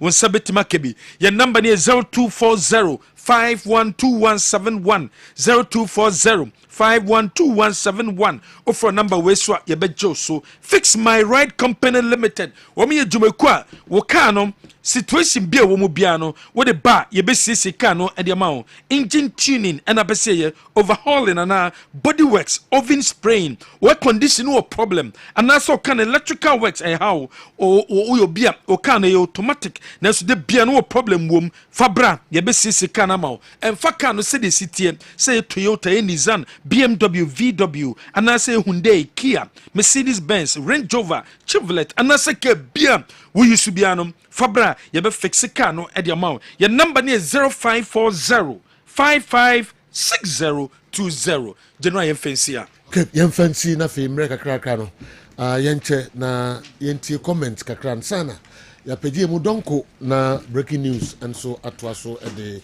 amayen Andy obabon se no bi tofa na refikala so ha na fe abas de be bana fe ya pedi mu donko pepepe we know about 4 minutes and 5 minutes na me fe well first of all it seems that young penny for mo die football no the way almost who football near clearly different from said the NC who football well there are FA the whole country need to rise up against certain people but almost believe say no yeah they are in different direction na yema ni pan time you lose to Niger 18th November your next game a match until so clear say coach na want me qualify for AFCON no say for as be coach Ghana no want me am fire qualify for AFCON you know minimum dwuma bi aka obeba be but 5 months ni enim say at least you bet him dey pay very good coach or bet me aye coach for the Blasters but the FA says no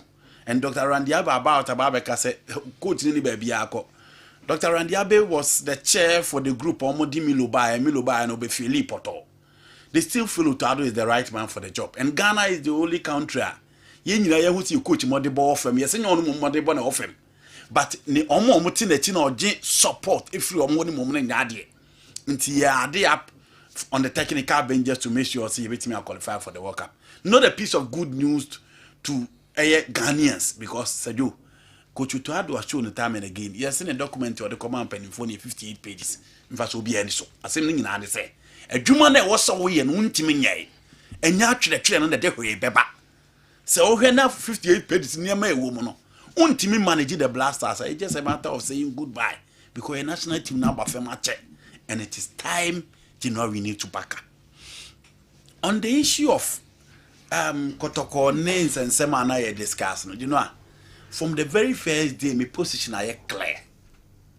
Me say Ghana Premier League I was a Kotoko Neje. I've stated my reasons and I still stand by that. Second round, you can raise concerns about players are uniform and the rest. New team only believe in the Kotoko team, the less now the Kotoko 3 players nebe. Go Stars in Kwani 2 Kotoko in terms of players now, and what does that mean? It still means he feel Kotoko has quality. Also team. Individual brilliance, but all can consistently or can team. And I may say, Ghana Premier League na ye born. Could from poor months me born. Dim so what how many months? And now they can build the team. Go start. What the man say? It's a team no hold that. Do you know? On the know or your coach, but omu team. Okay. Coach Prosperity back or to no design or G League no. What do you say? The team anyhow. He brought his players. Cause I'm on board to call half a season. Now Costa Papi see who the only team ni bio. He won the Ghana Premier League. Kotoko what it takes. Said you for a long time Kotoko. Ya manager on issues Kotoko me afi you know. Apart from coaching, when Kotoko started winning, Otis Obi go raise and say winning way no. And they are winning. They've added quality. What again? And out of the 11 Kotoko 3, and people raise concern about Samba O'Neill and then Joseph Ablo. You know, they are the best centre back pair in the Ghana Premier League. They are the best centre back pair in the Ghana Premier League. I see. With no disrespect to other teams. I said, watching Gold Stars Kotoko, I was impressed with Gold Stars, even with a numerical disadvantage. They have a very good team. They have experienced players within the ranks.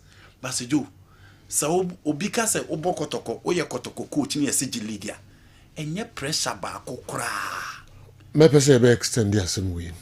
Now, what the advantages are Kumasi Asante Kotoko Ewo over Gold Stars, Nations FC, and I feel Heart of Lions. Omuna, there be Newton at Tipo. Teams on with Magic League, you know. Also, 29-35. So what? 29-35. 2 matches. Oh no, drink no. And I'm supposed to say, oh no, the work no. Menina Chinyo, me say me do all the two matches there. Which means I said 2 different say 2 matches. I said 17 matches. Because Tipo with Magic League now. One of them. Yeah, because we are there. Tipo with Magic League. House of folk. What is that when you want to make it? Johnson. Oh no. I mean, you know, where's that Johnson? And now you need to go House Magic League. Simple. Well, what is simple? What is simple as simple? Has bet Magic League is simple. I've heard also bet Magic. What? Come on, tell me. This has bet Magic League, you know. I didn't know when I that's a woman unya. Then we there might become and go 2 things. What Marcus has bet League? Now bet Magic League GT the echo, but nin zoom. So when you zoom, all right. That's a never mean. Yeah, Joe. Right. Come out, go and jab home. Okay. That's a kind of mean. That's will be a bit Magic. That be because. Okay. Has an bet media so be a bit Magic. That be because. I bet media be a bit. Because. Oh, yeah. Because a bit Magic. Team now what did you anyway? Team now what did oh man kabat because heart bet anyway say team now because but yeah what's the team we so any this year I boy home the first one power okay past 4 years ago team we any team we year na bodu club by 24 first one I see you 24 year na G League no first one you 24 points okay but say you more no okay you 29 points wow. What you mean? Why not? Because money. Different 6 points. 3 points, eh? 6 points. 6 points. 35. Okay. And you 29. All right. You be a bit messy. Oh. Referee color. Yeah, Joe. I'm saying that my brother, every president or present FIFA badges and my referees. Now referees of my 12 plus 8. Yeah, I don't know. Okay, footballer and as to 29. 6 assistant referees, 6 center referees, 4 female assistant referees and 4 female center referees. Nti here dey 8 and no akọ fusa 5 aside no. Okay. No akọ anwam for board reference big soccer no. And so baako na we mienu and akobaya or the mae no. Bajo edru mre bia say ka kadokreche damfo. And said damfo ade. Yeah. Ade akete here no me ka se be ra ho no. Referees from Ghana was trained by Referees Association of Ghana. And the Referees Association of Ghana was not invited. Alex Cote was trained by Referees Association of Ghana. The leadership. First new Joe. So who did some money of fear now? Mamika just said, da ba. And a papa ba. Owa. Ubon say, ubi biase. A baba remember say 5. Who's all by a pet. Maybe I'll be Jania. And the referees don't win this. According to say akwala ko school a yes teacher ni ba edu owu teacher ni a edu owu teacher ni obafia da ba asem bia ni obi it is a referees no kodi matches pa obi anka hwenkyerɛ mo ofie it is a teacher ni na ono fo say oye efe no the open asem no ontia no o ti ase teacher ni na wakoye efe no open asem it is a efe no recognize that's it so we recognize it untimi present badges e manamba na sabi obakura ko school na so graduate a ukogojira ogowe no wani je efu pemu ya utim so waboka utim so wanya bibi pa freni mu etu wani agi wanya first class without inviting referees association of Ghana no who say referees no so at your mo free rag referees no untimi nkasa jo me say omuni ye bia ada referees yenya referees ebe de referees ayi omo ho e de akobata efe no na omo aka kire efe no say omo empire omo sika no mu omo it is never true na anye match bia it is omo anko kasa odo safu kasa no beti ba bi na mesre odo safu me bra panyi kan na mesre it is never true Joe mama kan kra Joe say akwa kodru ba bi say abasa kasa na anyira empty say now FNN referees is omonam ministries omonam parliamentary select committee ama FNN omani nje but referees no rag omo ye one e the crow divisions referees omutu because divisions one every say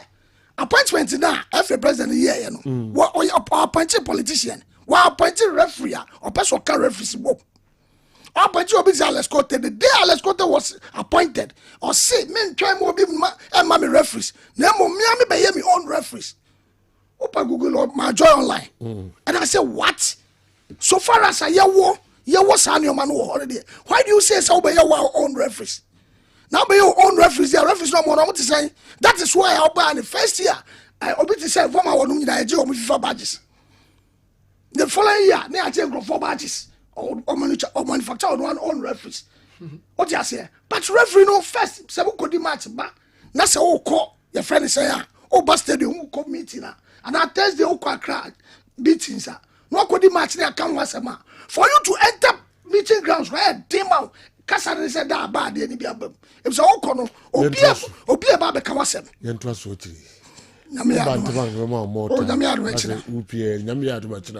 brantem ne yento asebo but that's it I don't go hey Ike mikra so we drobi mouth Ike me be anya me ya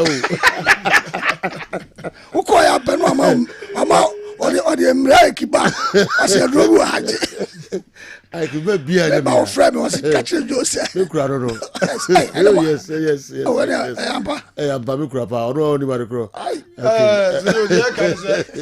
Ike don't go how about you yes your league nim yeah league ni bi yeah because league in Ghana league no pe teams ya wagene dodo a ye ne kotoko na agene dodo it is in the first 6 na so folk da ho na points difference no one dey leading league ni na 6 points per we year so folk free mo anyeye ni nya se beto 22 yie ni akwa be fa so e beje league no the supporters ni e ga kire o say league na ye bo no ya ready say league na e beje said ya jibida no enye beje ti yenyina anye focus ni ye se be ya ne be koso ya mai referees asem o mo kem ball no yenya ye di akire fit tene sa ne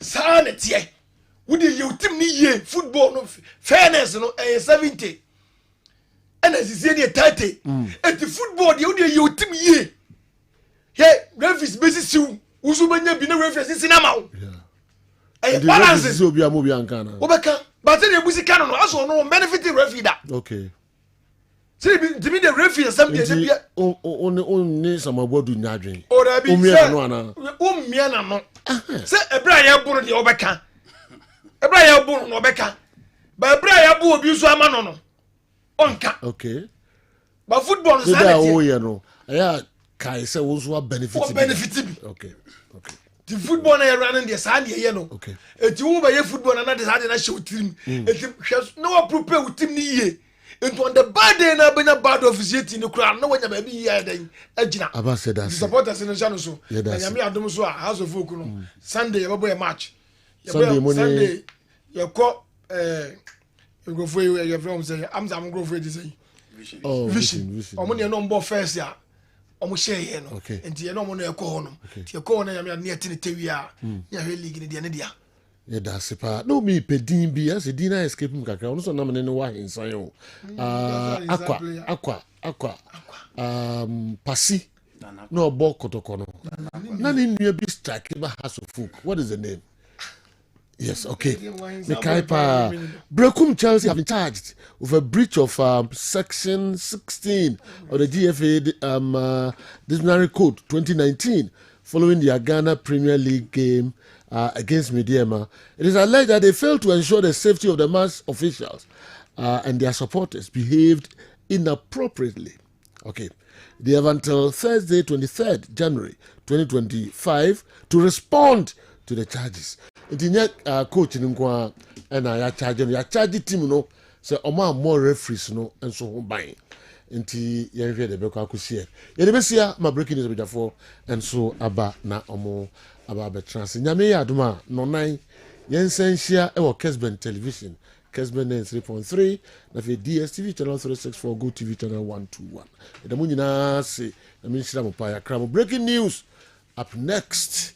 Aisha one in a day brain. Nakwa brother my bride. Apo na day brain, right? Oh yes, Apo. Player na me pen defend Apo. Yes. Pause.